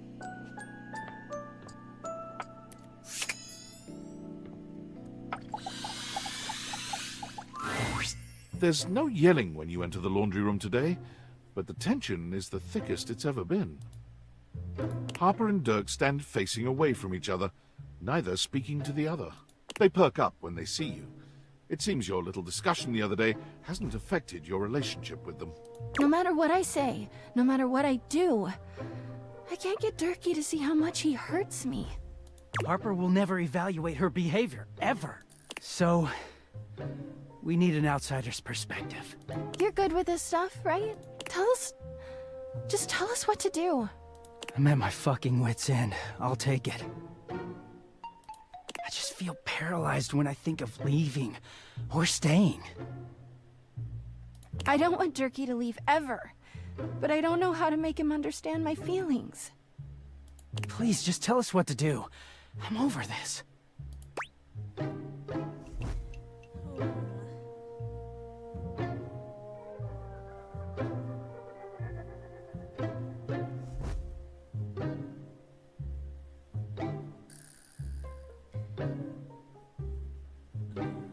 Excuse me.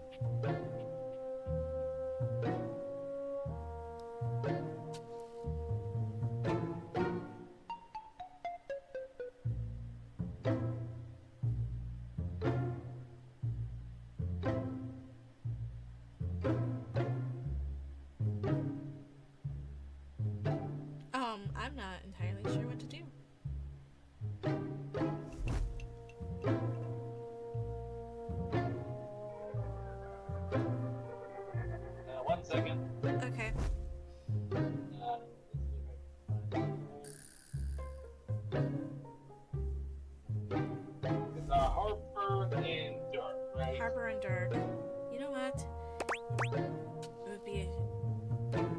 would tell them that they need to make a clean break. I was trying to see choice.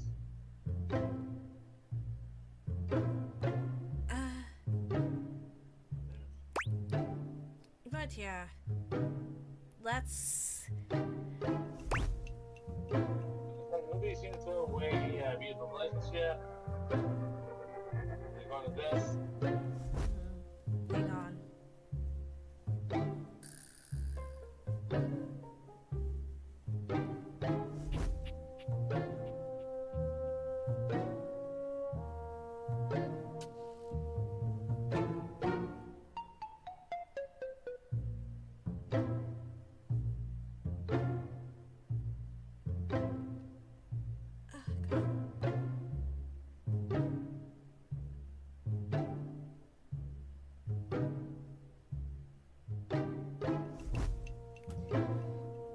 I'm sorry that I'm being kind of boring.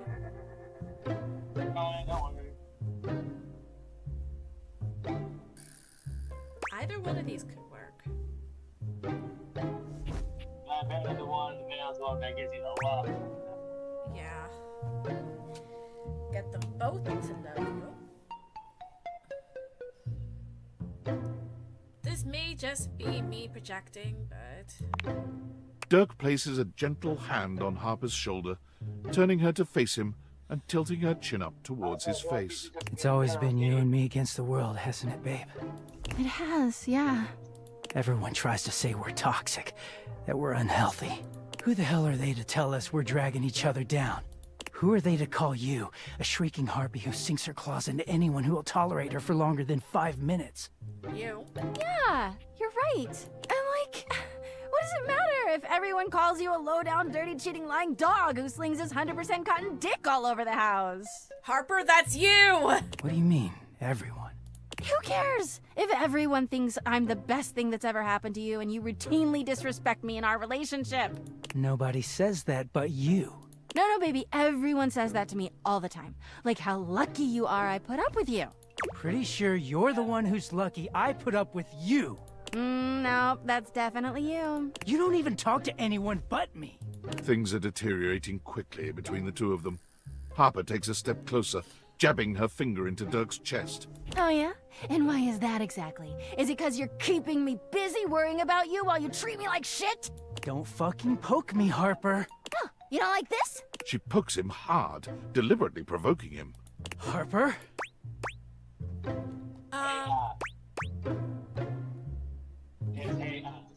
Yeah, can we just calm down, please? I know the only way to get Clarence is by,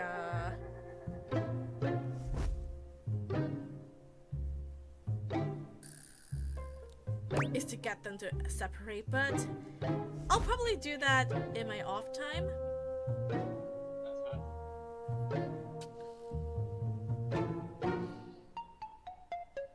Ah! Dang it. Okay? I'm okay. Why don't we all just calm down, yeah? Harper and Dirk both turn to you immediately, throwing their arms around each other's shoulders and smiling. Hey, we really gotta thank you. Everyone wants us to fail, but you kept us together. You're the only one who believes in us as much as we do.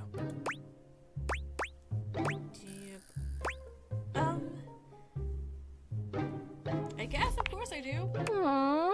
Thanks. Harper and Dirk look at each other, sharing a silent look you can't decipher. They turn to you once again. Dirkie and our relationship is totally perfect. Yeah, nothing to work on. No flaws at all. So, why not make our relationship even more perfect? They both hold their hands out to you, like villains in a fantasy story, tempting the hero. Won't you complete us? Okay! We're getting the threesome ending! Make us the happiest couple in the world. Date us? I thought you'd never ask. I mean, hell, I thought we'd never ask either. I didn't think Harper could handle sharing. Of course I can handle sharing, Dirkie. But I'm not surprised you're into this. After all, you've been sharing with the entire house. Let's not ruin the moment. Yeah, Harper. Harper simply elbows Dirk in the ribs. He groans, but says nothing. Harper and Dirk open their arms to you, and when you step forward to meet them, they envelop you in a hug that makes you feel both welcomed and like you couldn't leave even if you wanted to. It's quite a sensation. Never leave us, all right? Never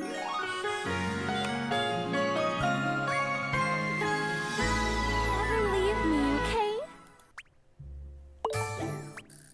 Aw. You should have run. There we go!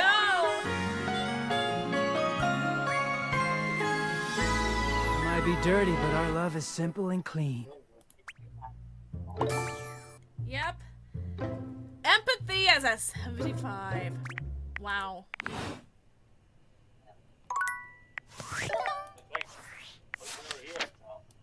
Yep. Dorian. Abel. Harper. Monique. Shadow Lord.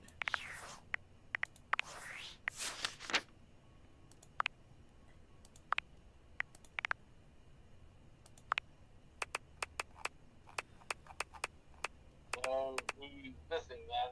There we go. We got Harper and Dirk.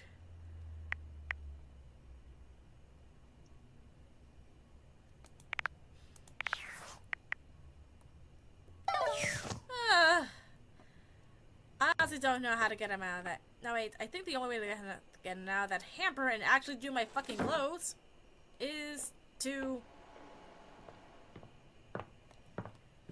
Now I'm just trying to wonder, like... Is it possible for Harper and Clarence to get together?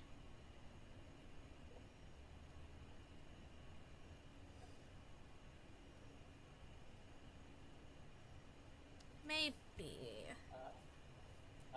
What goes Clarence? Is he like the washing machine or something? No. Clarence is our clean laundry.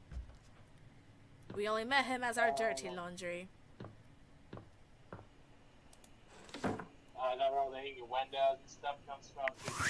Dirty clothes. Mm-hmm. Okay. Alright, we got dirty clothes getting thrown. Yeah.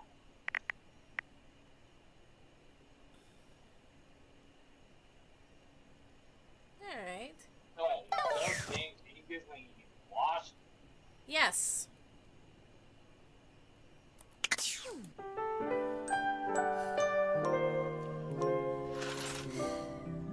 Alright. I'm not gonna question it.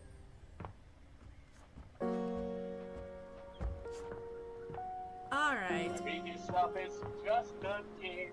I should really just relax. It's just a game, yeah. Hey, Good evening, oh dark and powerful one. you don't have to do that. But you're the Shadow Lord, right? If I was so powerful, it'd be a shadow. We can still be together, you know? Sorry, I'm just so scared to lose someone again. Every time you go, I think, what if she doesn't come back? But my fears subside when you return.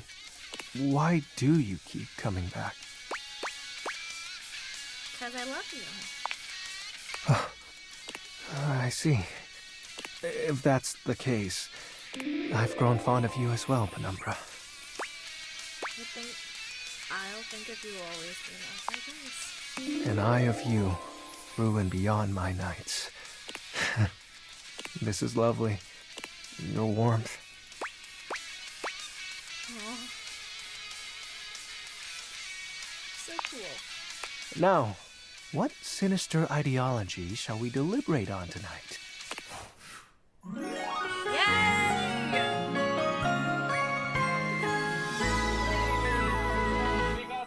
Boy. What we got, right? Yeah, we got our goth boy. Anyway, let's move on to the office. Because I know he spoke to Wait a minute. Close that door. Let's see if we can. You're back. On your quest for friendship, I trust. Say, have you met Wilhelmina? I have actually. Ah, brill, mate. She can be hard to find. Just wanted to make sure the friendship was spreading. Yay! Make sure the love is spreading more like. Okay. So that was 3 in a row. So I think we should give Mac a break and go talk to Bobby. For the last time, I don't have games on my computer. I can literally see a game right there on the desktop. Well, that's for me, not you. I work hard. I deserve a little self-care. Mama needs to play a little arachnid old maid every now and then to soothe her nerves. Hey, I got nerves that need soothing too. From what? Pretending to run a criminal empire? I'm not pretending. This is legitimate. Sure, kid, sure. Oh, look, your friend is here. Leave us alone. We got business to talk. Sure, business. Well, well, well, look who made it. Welcome to the potential future home of the Pin family's crime paradise. My office? Open your mind, baby. Criminal enterprises are way more than a guy in a trench coat selling you stuff in an alley. Any real mafioso's got an accountant and an office and a whatnot. Can't you see it now? Right there, on the desk, on a big shiny plate. Robert Bobby Pin.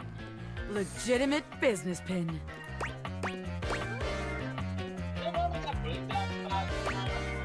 Kind of.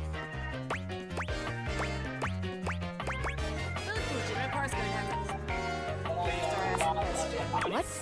But the point of that is so they don't have to ask questions. Am I a business pin? Yes. Is that business legitimate? Also yes. It's real simple, baby. But all right. If the nameplate ain't selling you on the vision, check this out. I call it funny money. So we tell people I'm a finance pin. My scam HQ, the office, really sells people on the whole thing. I make a bunch of fake degrees and licenses and all that. They bring me the money. I take it. Then we tell them that I invested it, and it's totally making a bunch of money, and they just gotta be patient. Meanwhile, we get some more suckers. Take their money and give it to the old suckers. We just keep finding new suckers to keep the scam going. It can't fail. I think that's called a Ponzi scheme. And maybe that will go well. Oh yeah, we'll run out of suckers will all come crashing down. Yeah. I mean, a hardened gangster like me can handle a couple of years in jail, but I can't be endangering the rest of my crime family. Besides, if I get locked up again, who's gonna take care of the rest of you yahoos? No, that won't do. Seems like the office just ain't gonna be the place for us. But hey, that's okay, baby. A gangster like me is flexible. So here's your hint for our next potential location. Darkness. Scary. Spiders. Pin out, baby. Attic. Okay. On to Mac. You're back! Honestly, I wasn't entirely sure you'd come. I mean, I know we saw each other several times earlier today when you were checking your work email, and then again when you zoned out on that viral video site for 3 hours, but I didn't really get to see you, you know? I just mean, I really appreciate that you returned to interface with me like this. Very excited. Good. Excited. Well, I know actually showing up probably wasn't easy. And I know there was some tension regarding how we disengaged from our previous interfacing session. Yeah. I'm okay. Like water off a duck's back. Whatever that means. Ow, my back.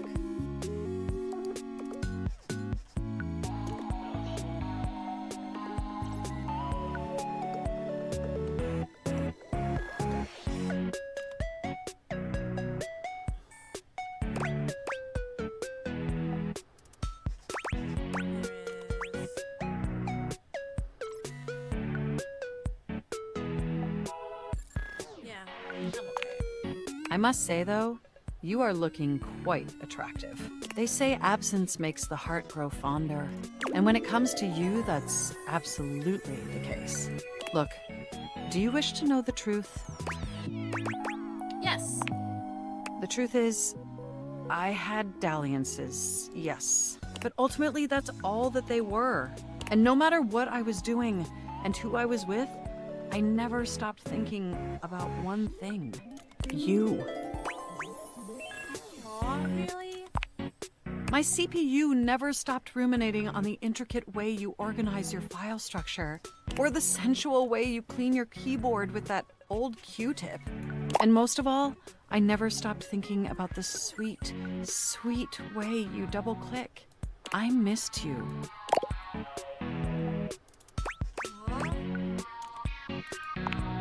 With every integrated circuit in my RAM.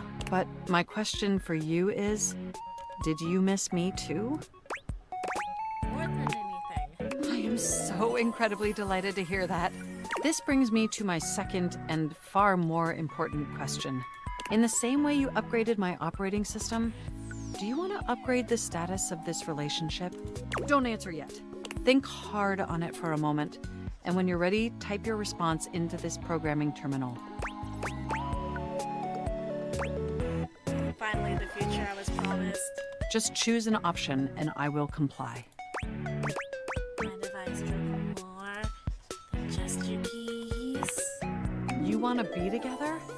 Oh, you're gonna make my CPU overload with excitement. It's true, we've been staring at each other for years, but it took this experience together to finally take our relationship to the next level. And I'm so happy to embark on that journey with you. Yes! You make my CPU overheat, baby. Alright. All my stats are above a 50. Wait, is this thing overheat a bad thing?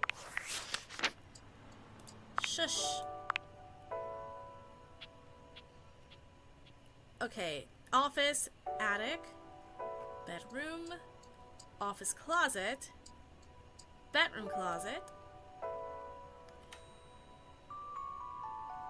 office, closet, laundry room, closet, bathroom door, gym hole, bedroom, back door,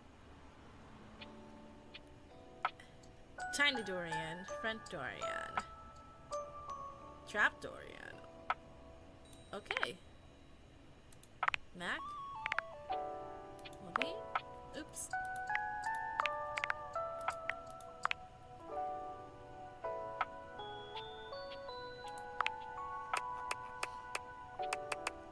Oh my gosh.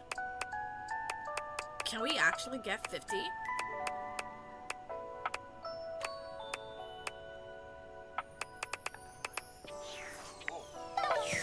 Can we actually get 50 today?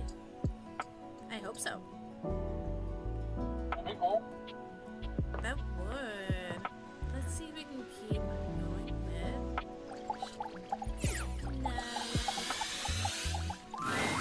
We are what we repeatedly do. Excellence, therefore, is not an act, but a habit. I'm back in the saddle, and that's okay! Hey! And I think...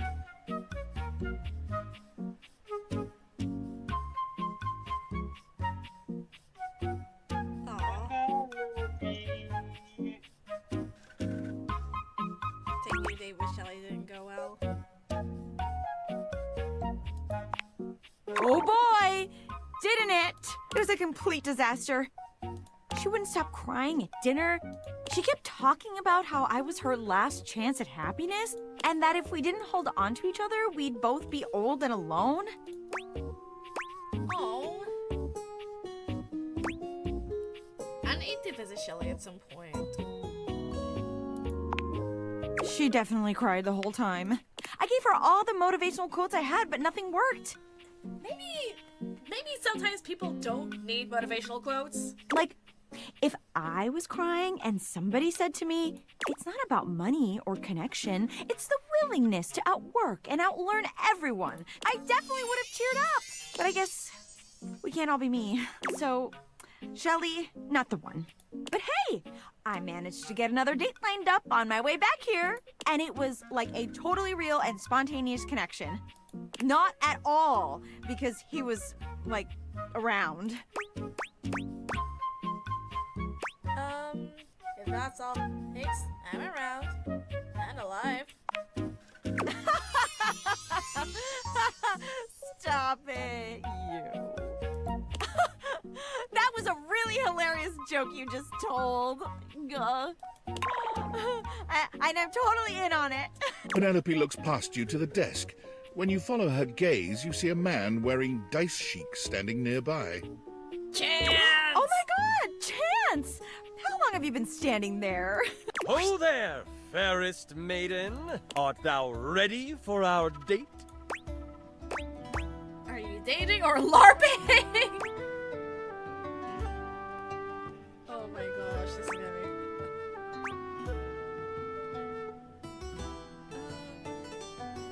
be... You better treat her right. How else does one treat a maiden? Never fear. She is in good hands. Yeah, this is gonna be a good date. This is a date? Do you not want to date me? No, I do. Oh my god. Let's see. Love any modifier with a human, and... He rolls a small die, seemingly thrilled with the result. Okay. It's definitely a date. Let's go. There! See? A real date. Not just me dating a guy out of pure convenience. This is gonna be the one. I can tell. Oh yeah, definitely. I rolled a 19 on my charisma check. This is gonna be truly excellent. I'll leave you to it. Help! You leave them to it. Oh dear. Look at the camera. Looks towards the camera. Okay, at some point I shall head back to the office. Come and give me a little snuggle. Give me lover. Alright, did my ritual. Yay!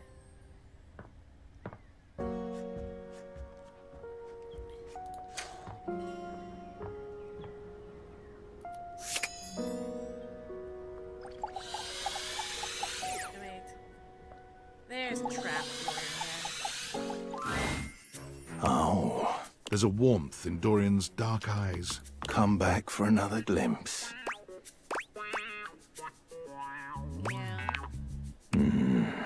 I may be a trap, but I'm not here to harm you. I'm just an easy way down into the crawl space. Better than a hole in the floor, if you ask me. Don't want to allow rats easy ingress. Is it strange being down there? You know, here is the only place I have to support the full weight of a human. Don't worry. I can take anything. Oh my. That is the wrong button. There you are, sweetness. I was just thinking about you. Yay.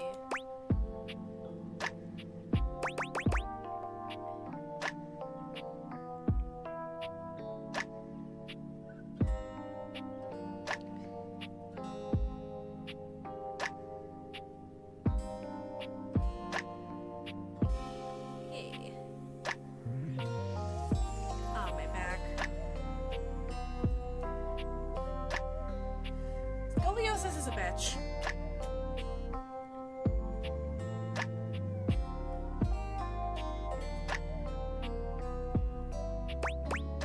Bambi?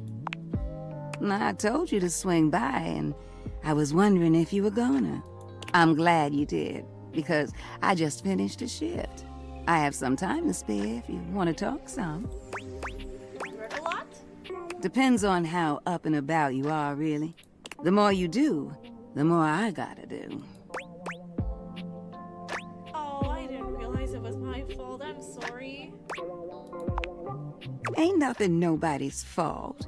It's the kind of thing I love. I sit in here and I make sure everyone who needs some steamy attention gets it. It's what I'm here to do. Goodness, it's what I love to do. How long have you been doing it? Is this your sly way of asking how old I am? See, where I'm from, it's not polite to do that. Although, moving around by what people thought was polite and correct never really suited me anyway.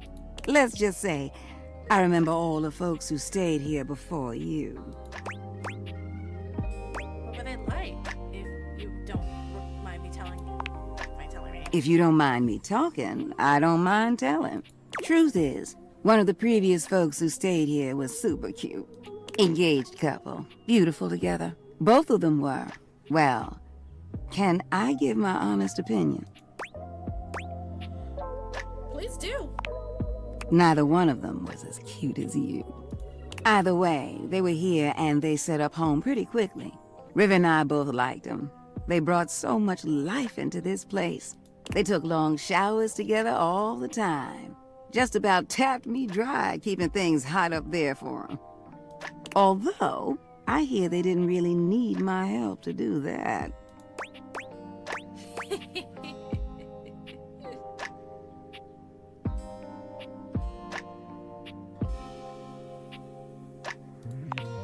Oh, yeah.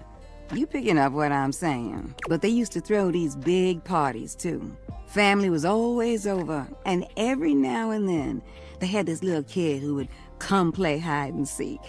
Their favorite hiding spot was in here with me, so I would just hum to them. I think they found being next to me safe. I miss that little kid sometimes.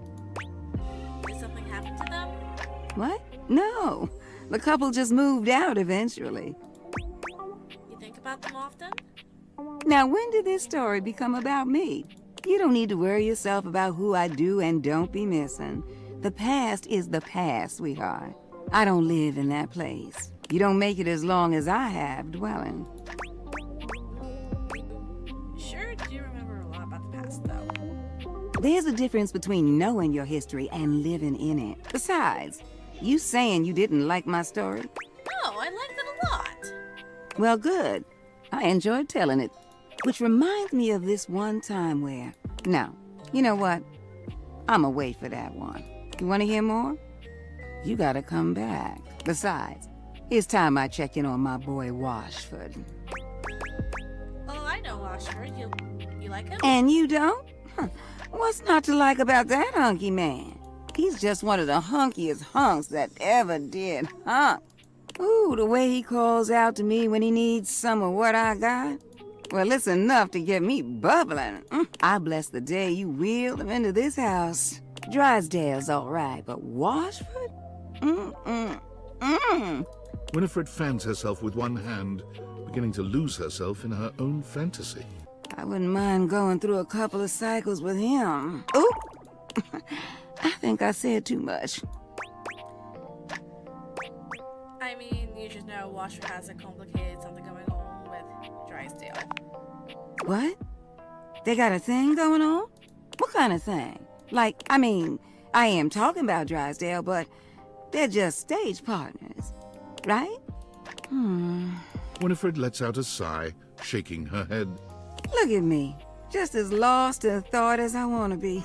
Don't mind me, darling. Sorry for thinking out loud. Well, I think we better wrap this up for now. I got a social call to make. Thank you for listening to me spout about nonsense. But listen, I got more stories for you if you ever want to hear them. I love sharing them with you. I'll see you around, sweetheart. You're welcome. She is very friendly. Oh. Okay, let's check in on Penelope. Perfection is not attainable, but if we choose perfection, we can catch excellence. Let me tell ya. Chance? Not perfect. Not even close. But through chasing perfection, I have attained excellence with tonight's date. What was school that about chance? Oh my god. Well, I thought we'd have so much to talk about. So what if he's a nerd? So am I! But he checked a stat sheet or rolled dice before he did everything. He ordered breadsticks, pasta, and tiramisu because he had proficiency in Italian dining. When it was time to go, he told me he wouldn't see me again because he rolled a 7, and a 1 through 10 meant he couldn't see me again. And I'm dumped by fate! The universe forgets me! Dumped by Orange Jesus! Poor Poor Penelope. I wouldn't need advice. No, wait, you deserve that. You deserve me. I mean, does anybody deserve you? Maybe a movie star or a sexy billionaire. Not a regular bunch of office supplies like me, though. Okay, enough about that. Let me tell you about the absolute babe I got a date with. She's so out of my league, honestly. I think she was gonna say no. But Office Romance magazine says you can't hit a home run if you don't risk striking out. And I hit a romantic home run for sure this time. As if on cue, Skylar saunters into the office. Penelope lets out a girlish squeal. There she is! The glasses of my dreams! Oh, hey, you. Hey, Skywalker.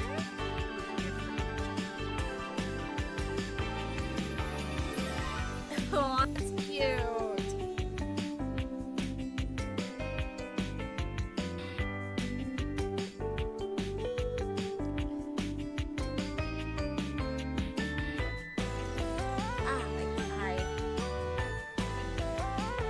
Last set with dust out.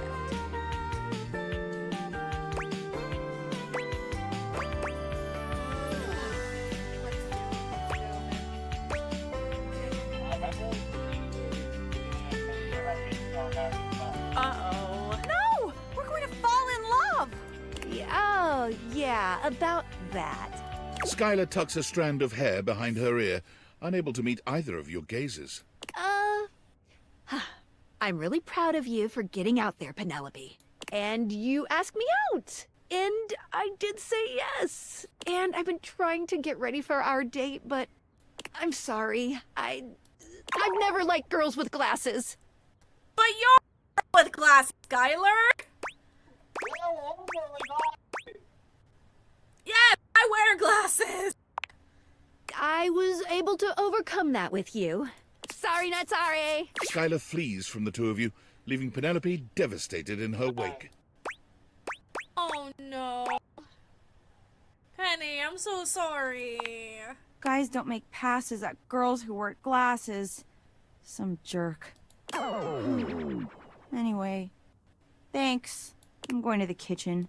And I'm gonna see how much cheese I can eat before I die of acute calcium poisoning, which is a very real and serious thing. See you later. Maybe. Aww.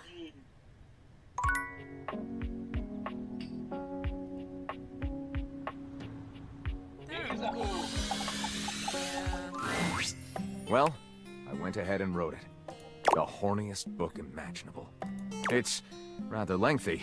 I tend to get a little carried away when I'm excited. But it's not enough that we've written this. One should always check in with the hoi polloi before publishing. So, I've brought along my favorite friends to bounce ideas off of. Okay, who? The wall, ceiling, and floor, of course. Who else would be a support group, darling?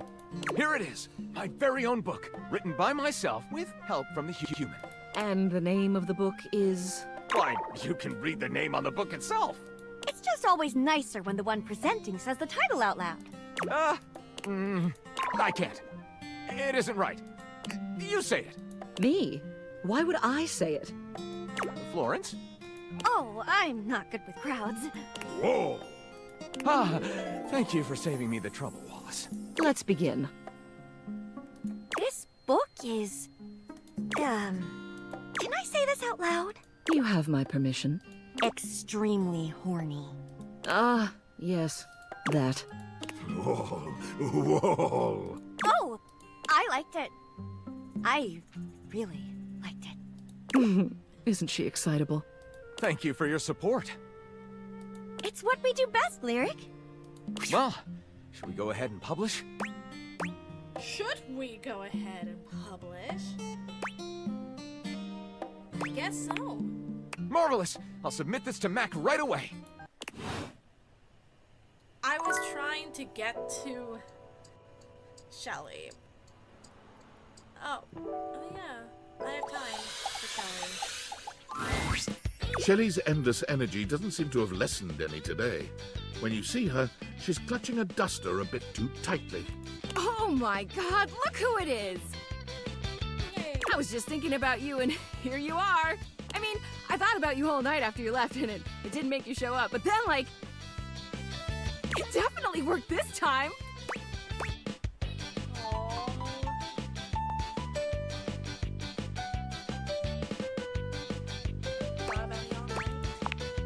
You're probably thinking I sound like a major creep, but I assure you, it was all nothing but the most positive thoughts you can imagine, Dudette. She's still holding the feather duster so tightly, you worry it may snap. A distinct possibility with all that muscle.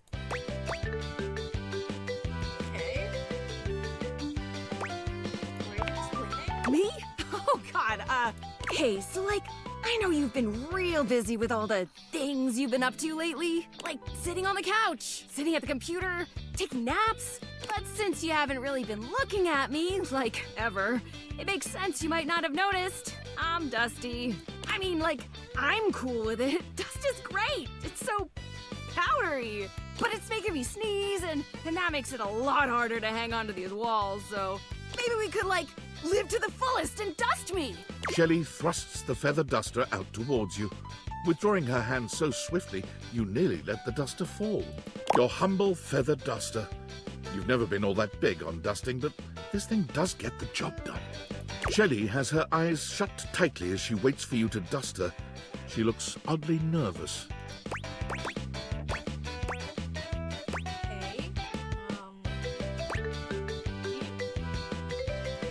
Why do you look so nervous? I'm not scared. I've never wanted anything like I want this dusting, Broderina. Shelley's reassurances aren't all that convincing, but you suppose a little dusting never hurt anybody?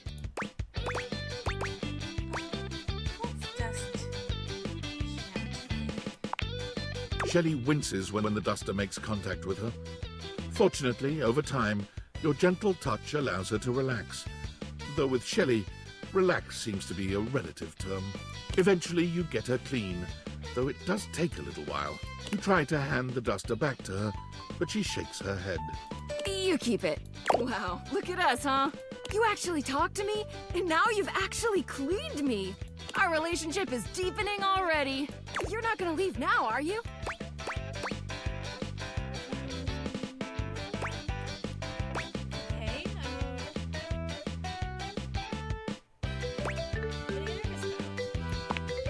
I'm not nervous. I don't spend every waking moment gripped by the fear of failure. I think positive thoughts around the clock. Look, buddy, pal, Boo-Boo Bear, you're a human being and not a shelf, so like... Okay. He's an interesting one. You could say that, yeah. Oh wait, I can't roll this back up. Oh well. 2 more days.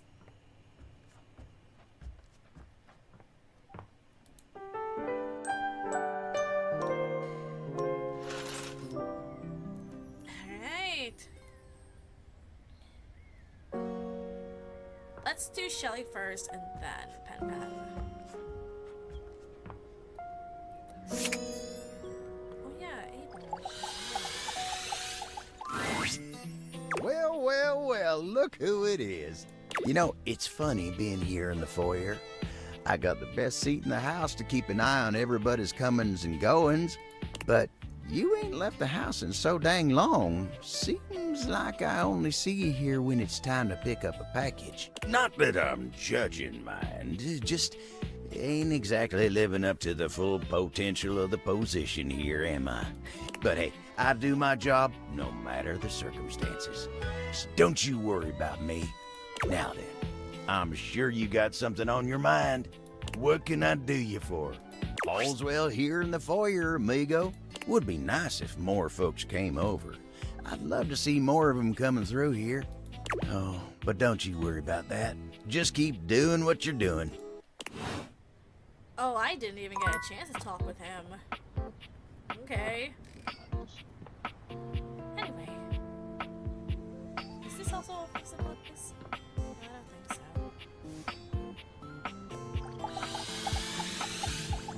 so. The employer generally gets the employees he deserves. I've been trying so hard to date. I thought, like, okay, maybe it's just a numbers game. Gotta get some bad dates out of the way to have a good one. And boy, was I wrong. It's okay. I get it now. This is just how it is for someone like me. You get what you get, and you'd better like it. No. I feel bad. Poor Patty.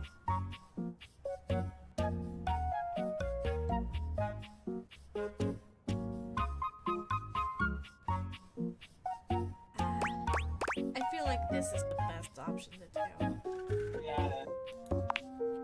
Aw, you're sweet and all, but I see now that I'm lucky anyone would put up with me. So, I'm just gonna date whoever can stand me. My date should be here any minute now, actually. There's a strange chill in the air, a note of dread that raises goosebumps along your arms. You feel Sinclair before you see him, but he makes his presence known quickly enough. Here comes lovin'! Choo-choo! Love bus comes rattling into the station. Are you really gonna date him? Is it me? It's not funny to say things like that, you know. Wait. No. No! Penelope breaks away from Sinclair, who continues walking as if she was still holding his arm. I can't believe I didn't think of it before. Everyone wants to be appreciated, so if you appreciate someone, don't keep it a secret. I've been keeping my appreciation a secret because I was so scared of rejection.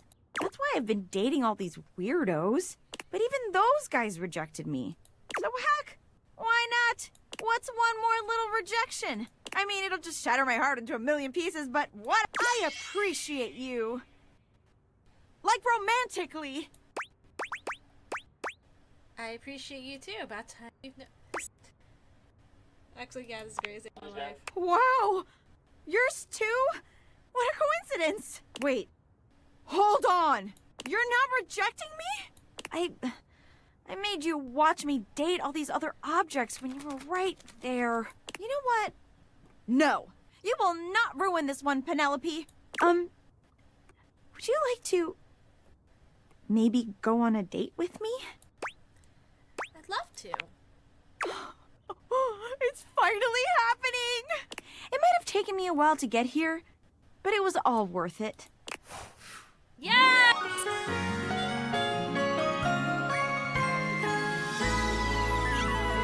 I found love! Awesome! 80 empathy!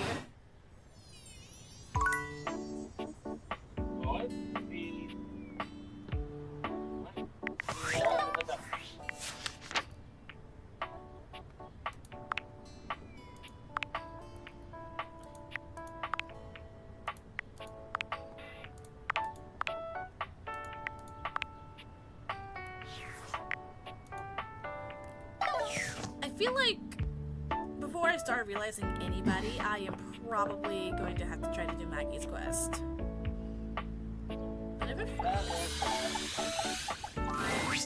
Look who just can't get enough of me. Yes, you, sweetheart. I promise sometimes you're just about as dense as a drain pipe.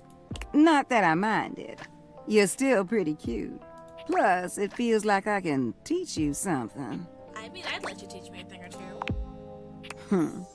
When you swing hard, don't you? What brings you down here today? And don't say drainage.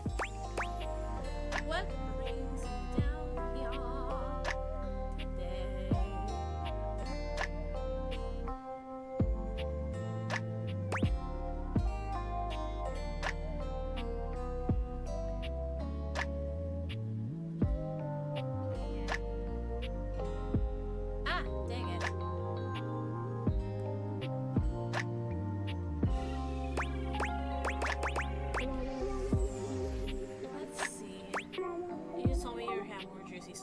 Probably. Actually, yeah. Washford. Oh, Washford and I... Winifred smiles, but it's not quite the same as her usual warm expression. I know, don't nobody really want to hear about that. I do. Well, I appreciate you asking me, sweetheart. It's very sweet, but you just push that out of your mind. I'll tell you another story. How about that? Okay, so remember what I told you about that couple taking long showers? There was this one time that... Hey, Winifred. Hi, River! River. Am I interrupting? No, please, come join us. How you doing, sweetness? River glares at you, giving you the distinct feeling she doesn't appreciate you being here, but she says nothing. Oh, you know, fine. Same as always. You say that every day, and I know that's not always true. Winnie, don't. Not now. River looks away from both of you, steam rising from her cheeks as she blushes furiously. That sweet little blush gets me every time. But really, you got nothing to be embarrassed about, darling. It's only me. If you need a little help relaxing. Well, isn't this cute? Oh, God, not in front of somebody else, Winnie. You really think I'd heat you up in front of an audience? You keep blushing like that, I won't even have to. You're doing a fine job all by yourself. River's face is quite red, but no matter how much ribbing Winifred gives her, she saves her annoyance for you. You seem busy, and I don't want to take you away from... talking. Well, then why don't you come by later? Sit with me for a while. River's voice is low and quiet, but you can still hear the heat in her words. You gonna warm me up? You already know the answer to that, don't you? Just want to hear you say it. Oh, honey. Why, yes. Yes, I will warm you up later. Promise? If you give me a chance, I'll have you in a rolling boil. River doesn't say anything, but the smile on her face says that Winifred's words have hit home. Her body language changes, and she looks as if she wants to take a step closer. But her eyes dart over to you, and she closes herself off again. I'll be back. And I'll be waiting. That got pretty steamy for a moment. Oh, that? That was... that was something, wasn't it? You know what? That's nothing you need to be worrying yourself about, sweetheart. River and I go way back. Way back. She was the first one to come and speak to me when I got here. She's pretty special to me. Wait, are you flirting with me, River, or Washford? Bless your heart. You taking my kindness for flirting. That's precious.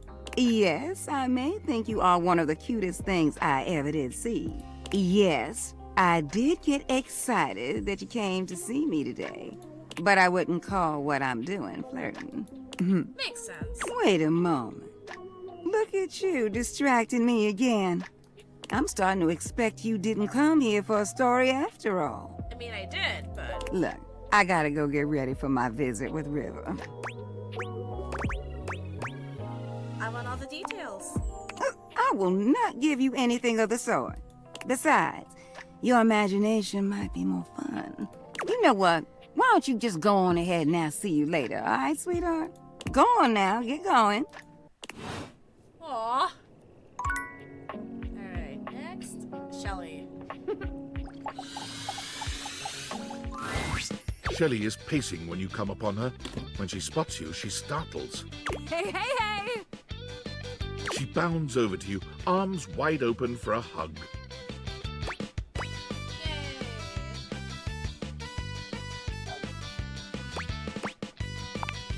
Shelley's embrace is absolutely crushing, but it's not just her raw power that makes you feel smothered. There's a desperation in her grip that makes you feel like you've entered a place you can never escape. The hug seems to last an eternity, Shelley's fingers sinking into your soft skin with a bruising force. She releases you eventually, but you're certain you'll be sore later. Alright, you're really gonna love this. I stayed up all night thinking about how to explain what I go through in terms you'd easily understand. I borrowed a bunch of weights from Dunk to show you. He was so excited to help me, he practically threw them at me. If I was wasn't as strong and positive as I am, my feelings might have been real hurt. It's fine though, but that's not the point, I promise. Shelley waits patiently for you to lower yourself to the ground, or about as patiently as she can manage. You humor her, settling on your hands and knees on the yoga mat Shelley has brought for you.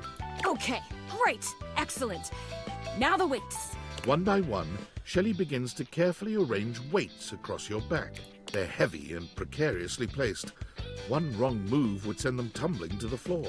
All right, how you feeling? How am I feeling?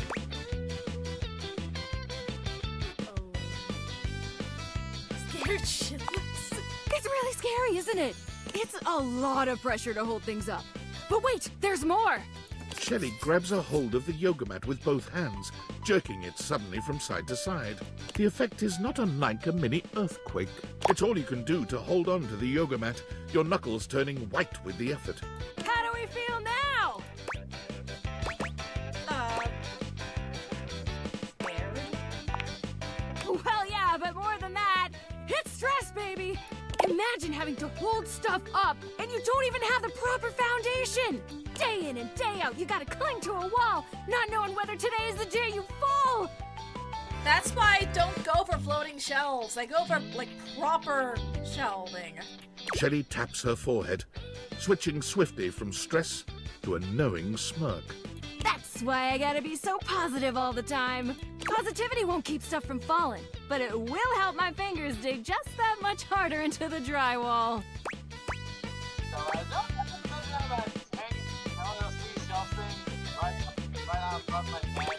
Maybe.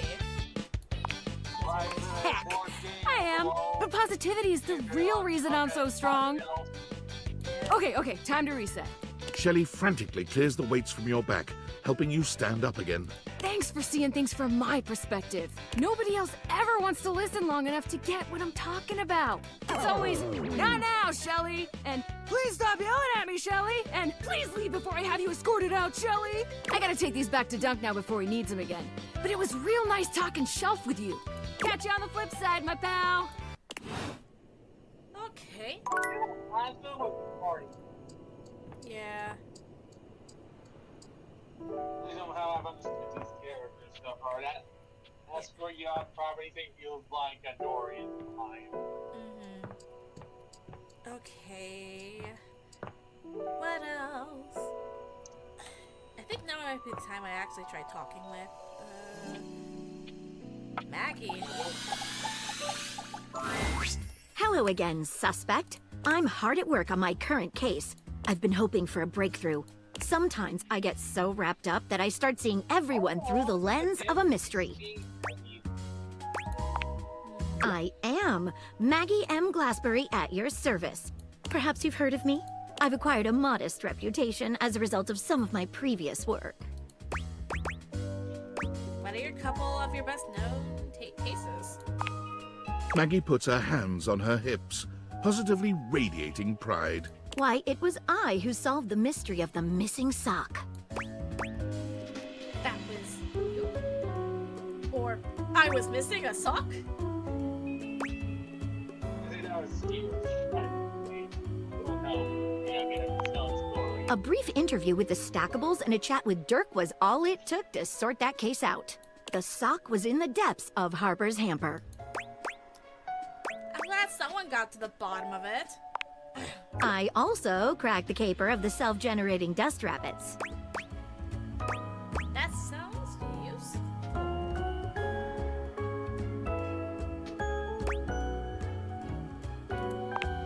Static electricity. It causes particles to accumulate around pieces of hair. Your hair, to be exact. They form undisturbed, in-dead air pockets. That's why they hang out under the couch. My hair, you say? It matched the evidence, and I ruled out every other possibility. By the power of deductive reasoning, I determined that you were, in fact, the culprit. Not getting it. I pride myself on that. What mystery are you trying to solve now? Lately, I've been taxing my lens to the utmost on a very interesting case. I'm trying to get to the bottom of a mysterious love letter. It was delivered to Dorian last night. Tell me more. At approximately 2 a.m., an unknown suspect dropped off a letter for Dorian. Upon opening it, Dorian discovered that it carried clear romantic intent. That is to say, it was asking him out. It described how his protective yet gentle presence had won over the writer's heart. If interested, he was to write back as soon as possible. Sounds good so far. Here's the catch. The letter wasn't signed with a name, just a monogram. Though he might be hesitant to admit it, Dorian was quite taken by the letter. He isn't certain whether he wants to write back until he knows more. If you'd be open to it, I'd like to help. You would? Yeah, let's go. I've never worked with anyone else before, but I think this could be good for the case. Why not start by giving me whatever clues you have? The case is pretty thin, but we've got a couple of clues. First of all, the paper the note was written on was somewhat interesting. Second, although the letter wasn't signed, it did have a single initial on it. Finally, I think Dorian might have a clue for us. Okay, let's start with the paper. I have it here, semi-transparent and very thin. It doesn't seem like ordinary paper at all. Let's taste it. Taste it? If you say so. She carefully dabs a corner of the paper against her tongue. How interesting. It's edible and tastes slightly starchy. What else should we try with the paper? Alright, dip a corner of it in water. She dips a corner of the paper into a small glass of water. Look at that. It dissolved. What else should we try with the paper? Let's try burning a small piece. She focuses a magnifying glass on the paper for a few moments, stopping immediately when it begins to smoke and catch fire. Yikes! It's definitely flammable. Does seem to burn slightly slower than normal paper, though. What else should we try with the paper? Alright, let's cut it. She gives the paper a careful test snip. Cuts just like normal. What else should we try with the paper? Alright. What should we look at next? The initial. A stylized letter M. First initial. Seems likely. What should we look at next? Let's have a chat with Dorian. Hello there, you two. Good to see you, Dorian. I've enlisted our friend here to help solve the case of the mystery letter. Splendid idea. Can you repeat what you said to me earlier? About the smell you noticed? Right. Well, when I first opened the letter, I caught the faintest whiff of what I think was truffle. Strange, no? Indeed. Thanks for the help. Good luck. Let me know if you happen to figure out who it was from. I'm not one for love, but I am one for truffles. And friendship. What should we look at next? I think I know who did it. I've narrowed it down to 4 suspects. Penelope, Mitchell Lynn, Matteo Monta, and Freddie Yeti. Who do you think it was? Mitchell, food. Wait a minute. I think you might just be right. The stylized letter M is his signature. The smell Dorian noticed makes sense now. And the paper. It's gotta be rice paper. The smell of truffles came from the gourmand Mitchell Lynn. You did it. You helped me crack the case. Yay, at least I could do. I'm impressed. Now I'm even more excited for the next time we meet. Let me just go and let Dorian know that his secret admirer has been discovered. Hey, before I go, I was wondering, would you like to have a cup of tea with me sometime? As a date, I mean. Yes. Maggie lets out a girlish squeal. Amazing! Oh, yes. Calm down, Maggie. The human could still be a suspect of any sort. See you again soon, compatriot in crime. See you soon. Okay. Yeah! Aw. I love it when you push my buttons. Aww! That's cute!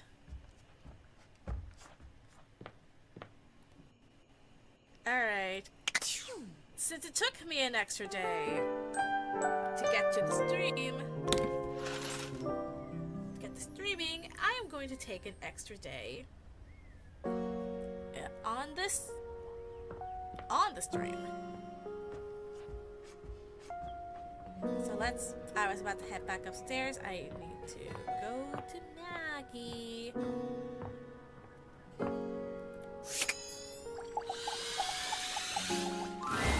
I'm so glad to see you again. You look lovely.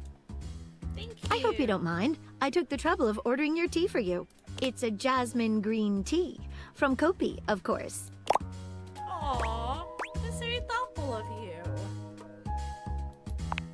I'm so glad you think so. Hope you don't mind.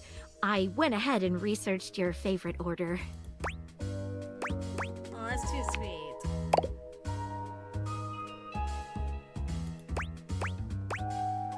Not having fun with this thought was nice.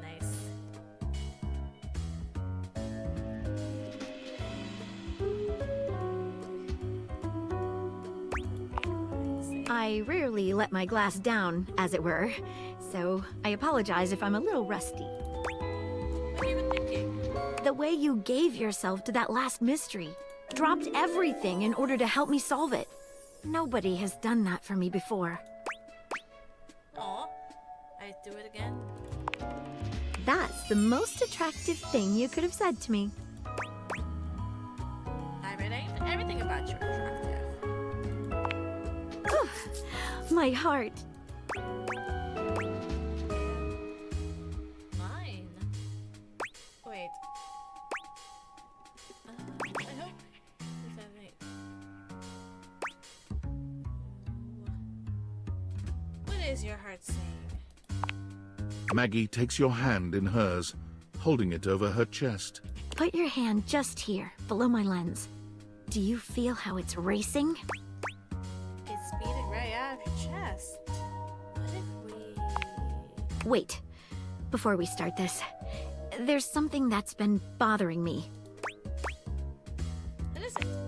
I hope you won't laugh, but it's another case. Tell me all about it. It has recently come to my attention that there is a counterfeit object in the house. Rumors have been circulating about it for a while. At first, I wasn't sure there was anything to them. After all, rumors can be nothing more than loose talk. Sometimes they are more than just rumors. I fear so.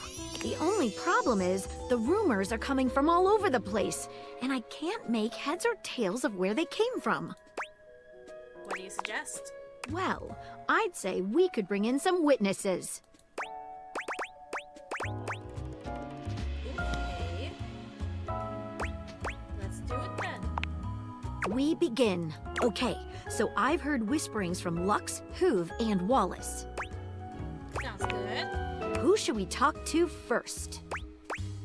How about we talk to Lux? All right, when you get in touch, I'll meet you there. All right. Looks like I'm taking a detour, chatting with Lux.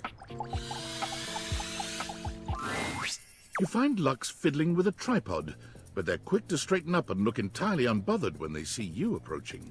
You can feel them turn on, a tangible shift in their energy. What's up, bitches and bros? Hi, Lux. I heard you got a counterfeit object in the house. Oh.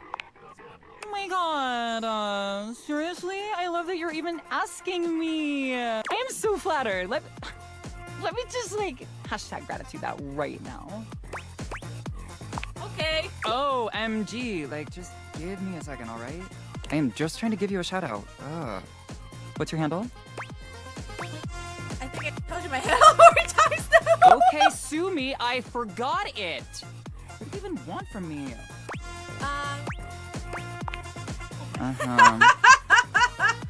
us what you heard about the counterfeit item being brought in the house. House? Item? About? I'm beginning to think it's you. No, I don't think it's Lux. No. I never thought that you would even freaking ask me that. And I even have an answer. So, like, don't we love this for me? We do love this with Lux. Excited? Let me just set up my camera so that we can film me answering you. Gotta look your best, Lux. Okay, so, like, I'm ready for my interview. Okay. Oh, hang on. Let me just do my hair. It needs to look like I spent $500 on it, but also like I spent $8 on it and got it done by my sister. Aw, you look good the way you are. Lux, what have you heard about a counterfeit item? And who have you heard it from? Answer me before I back my lens off, turn your light into a narrow beam, and singe you with it! Oh? Please, and thank you. I heard that one of the dishes was a counterfeit. I heard it from Stepford. Maggie, that was the hottest thing I've ever seen. Thank you. Lux, get out of here. You leave Lux for now and continue the case at Maggie's usual meeting place. Okay, looks like we're gonna have to continue with that next week. Although I think I have a good idea on what the counterfeit item is. Looks like that. Is that ironically not the brightest bulb? Yeah, pretty much. Anyway, I'll get to you at some point. I'll get to you. Alright, back into the office. Let's talk with Shelly. What up, my dudette? Oh, I can't believe you're back after the last time. That little negative voice in the back of my head was really sure you'd never come back after that whole weights thing we did. But I wrestled it into submission with the power of positive thinking. I didn't spend the entire night sweating and crying. Oh.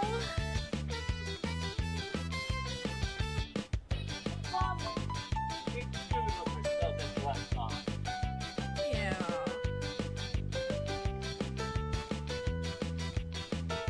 Where is he? Huh? Why? I told you I didn't spend all night feeling sad and scared. That's a thing that very definitely didn't happen. For the first time since you've met Shelley, you're interrupted by the presence of another. Darling, I did not expect to see you here, Miss Shelf. It appears I have interrupted. I will return another time.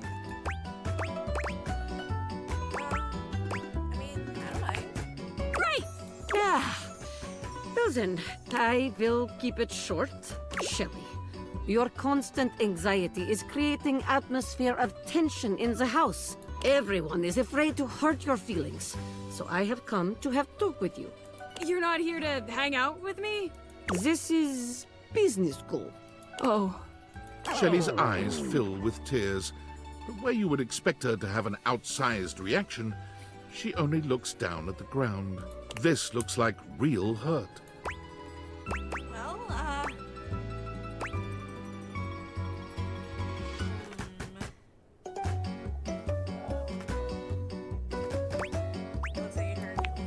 I am not intending to. We care about your feelings, Shelley, really. But we have tried dancing around it for long enough.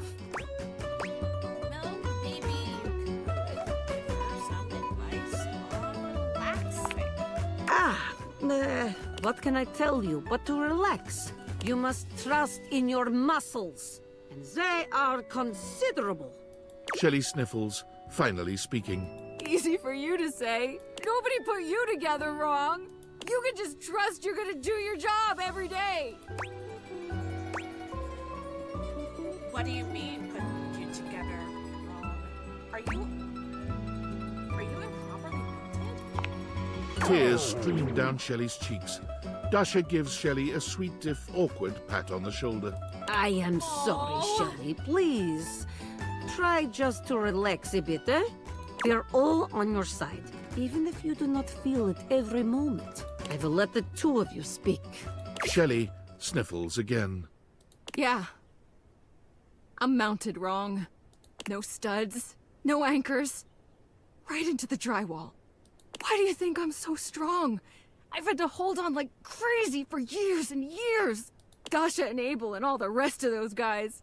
They don't know what it's like. They can just rely on their own muscles to get the job done, knowing nothing's wrong. Me? I just gotta know one of these days I'm gonna fall. Someone's gonna put too much weight on me and I'm gonna rip right out of the wall. Whoever I'm holding up's gonna break. And I'm gonna know it was all my fault. Hey, isn't that the fault of whoever? installed you? That's nice of you to say. But it's a shelf's responsibility to care for whoever she's holding up. I tried asking around the house years ago if anybody could fix me. Nobody but Tony was even willing to try. And I am not letting that guy near me. You're the only person I trust to even try. That fucking reminds me, Tony! I need to go talk to Tony!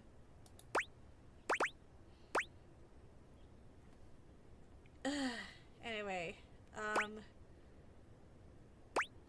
I don't even know where I'd begin. Oh, I see. Guess it was stupid to think I could fix it. That's fine. Guess that's enough negativity for now. Just gotta be positive. It's clear Shelley's heart is not in her affirmations. Oh, I'm sorry.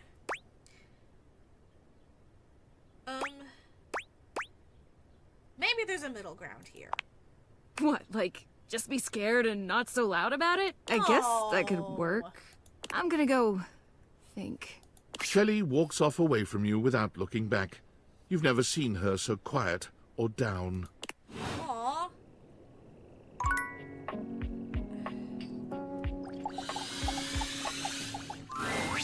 Well, look who's back.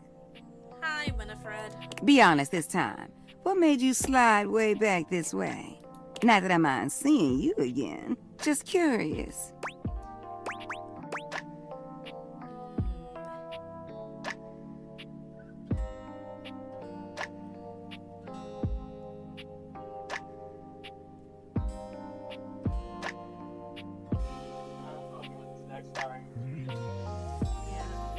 Let's,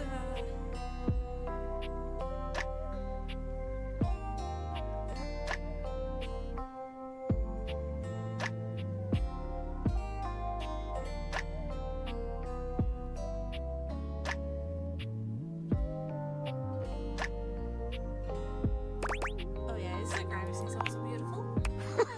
You just something else. No, it's not a crime to come and see me. Although I could have you detained for trying to be slick. But us just looking at each other ain't my idea of a good time. Surely there's something else you came down here to talk to me about. What about you and River? Still owe me a story after all. Ooh, sweetheart, do I have a story for you. So, as I was trying to say before, they used to take this long shower together, right?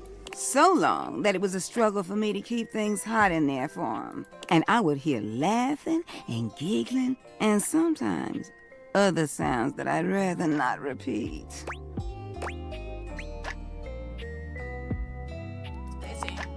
Well, there was this one time they got into a spat that lasted all night.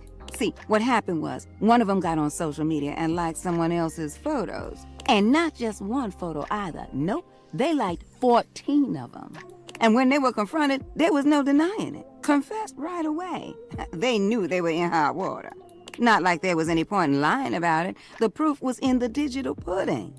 They were made to sleep on the couch for about a week. The words 14 pictures was being thrown their way for days. See, Phoenicia's up on all the apps, but I know that none of that stuff is real, you know? If the cloud vanished tomorrow, so would those little thumbs up.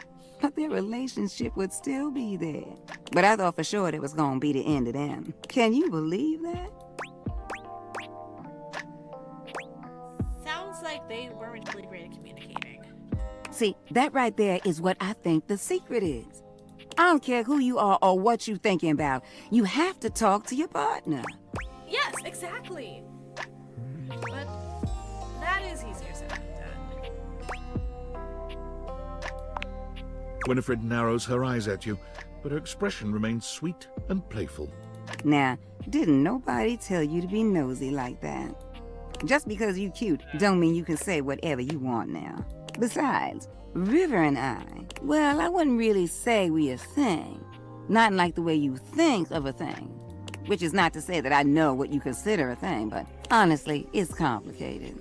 Winifred's expression softens as she thinks about River. It takes her a few moments to find her words. River and I have been working so closely for so long that things just kind of clicked. I guess that's the word for it. There are certain things in life you just click with. Those that just get you in what you're about and trying to do. River's one of those. And honestly, she's made my job so much easier. I was warned that I could have ended up with super hard water. But that's not River at all. Everything just flows between us. When you have that kind of flow, sometimes you just slide into things with each other. And that's what we've done. She's been there for me, and I've been there for her. Have you told River all of this? Oh, you think you slick? I said one question and one question only. You don't like the answer? Now, it's my turn to ask a question. Now, since you want to be digging for gold in my pan, I got a question for you. Have you ever liked more than one person at a time?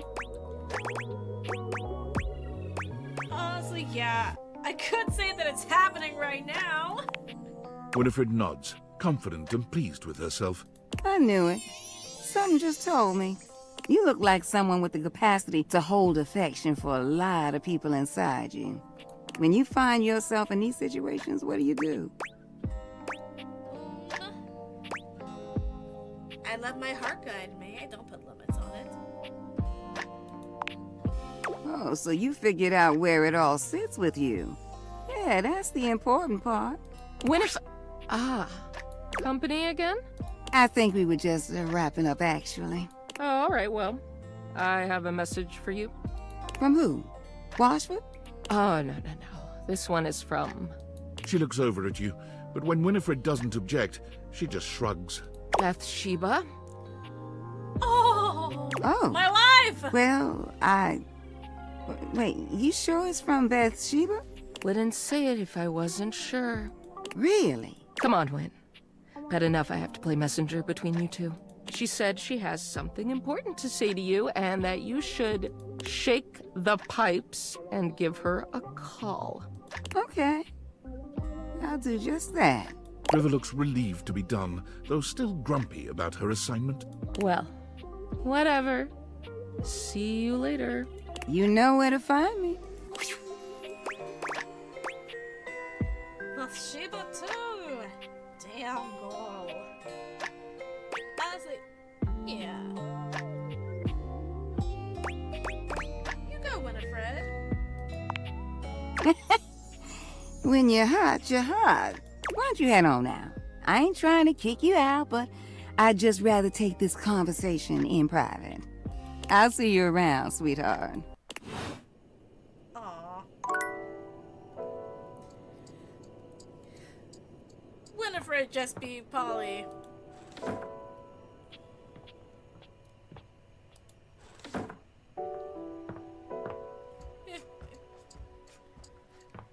And I believe the last thing we're gonna do today, talk more with Tony. Hey, teacher's pet over here. I was just telling Shelly about you. You had long enough to chew over the workshop? You ready to prove yourself? Alright. I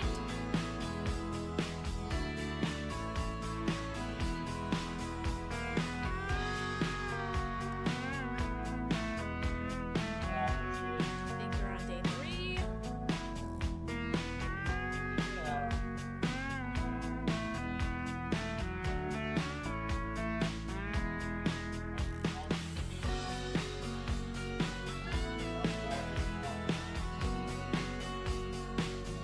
I am ready to prove myself. Got this. Talk is cheap, pal. Let's hear it. Show me what you got. You got a crush on me, real bad. Passion rages through your body every time you see me. You see me walking your way, looking handsome and strong and all that. Now, what do you do? I pretend to be busy while surreptitiously checking out. Oh, taking a page out of old Tony's playbook, huh? I didn't even tell you that part. You really are paying attention. Oh, I'm paying real close attention. Oh, yeah? You better watch it. You still got a test to do. You keep talking like that, this workshop's ending early. Next. I come up to talk to you because all that looking hot and busy's got me dying to get to know you. I tell you, I would like to see you sometime. How do you handle that? I give myself a makeover head to toe. But I'll turn myself into the person I think you'll find the hottest. Well, telling you very clearly, just sort of doing something to. Oh, now that's the stuff right there. You give me what I want, and you make sure I never have to show you who I am inside? I mean, that's what we in the business call a win-win, baby. Win-win, baby. That's what I'm talking about. You know what I'm talking about. Yeah, that ain't how the bit goes, buddy. You just leave the you know what I'm talking abouts to me, huh? Darn. All right, let me see how you do. Hey, look at that. I knew you'd make me proud. The student has become the master. Can't ask for better than that. All right, that's all I had for the workshop. Thanks for the lessons, Tony. You know I got you. Okay, now that that's all over, let's hear it. Give me your feedback. Let me know what I can do for the next student.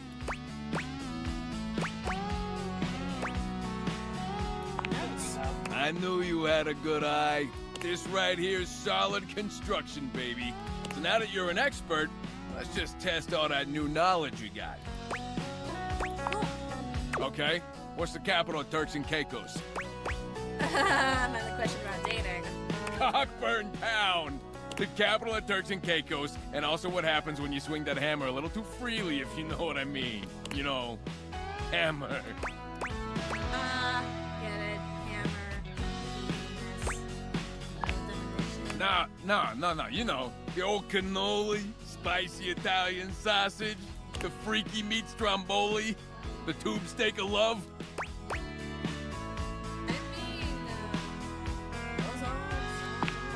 You're making it less fun. I can't be the one to explain this to you. Well, anyway, all right. You want I should ask you some questions about dating. So let's see. All right. You're at the movies, and your date pulls the old yawn and stretch move. It's classic, but it's a little outdated. What do you do? What do I do? You too? Yeesh. You're too cute to be pulling amateur moves like that. You believe in yourself. A real date would just tell you how hot you are and put their arm around you with no pretext, but we ain't all me. We all gotta start somewhere, you know? But your date should know they gotta do better. All right. Your date asks you how you got so damn sexy and why your construction is so impeccable. Your answer? My answer? Mama simpler bone this way. Ooh, that's a good one. I'll have to try that one out. Maybe instead of all these hypotheticals, I could just give you some of my own advice. Man, you learn real quick, huh? All right, shoot. You don't ignore people you like. You talk with them. You flirt, etc. I don't know about that. You also don't try to be someone you're not. Just be yourself. Yeah, I think I want a second opinion. You know, on account of your romantic life being a dumpster fire. No offense. I'm dating half of the objects in this house, motherfucker. I'm not doing romantic prodigy to know bad advice where I hear it.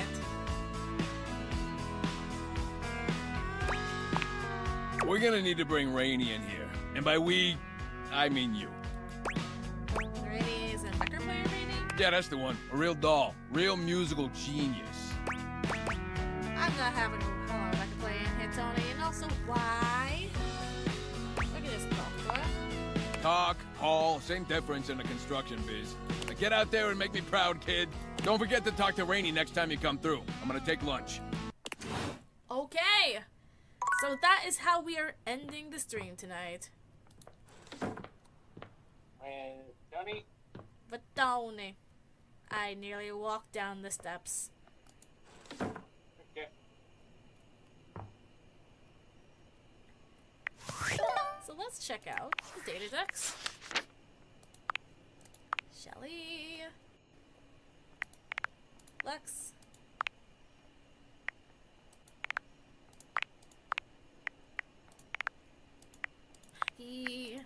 Tony. Okay, we almost made it 50.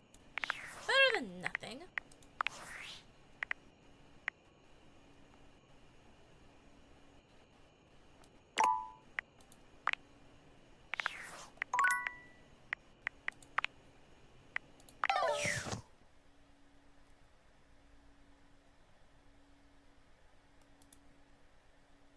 Now then.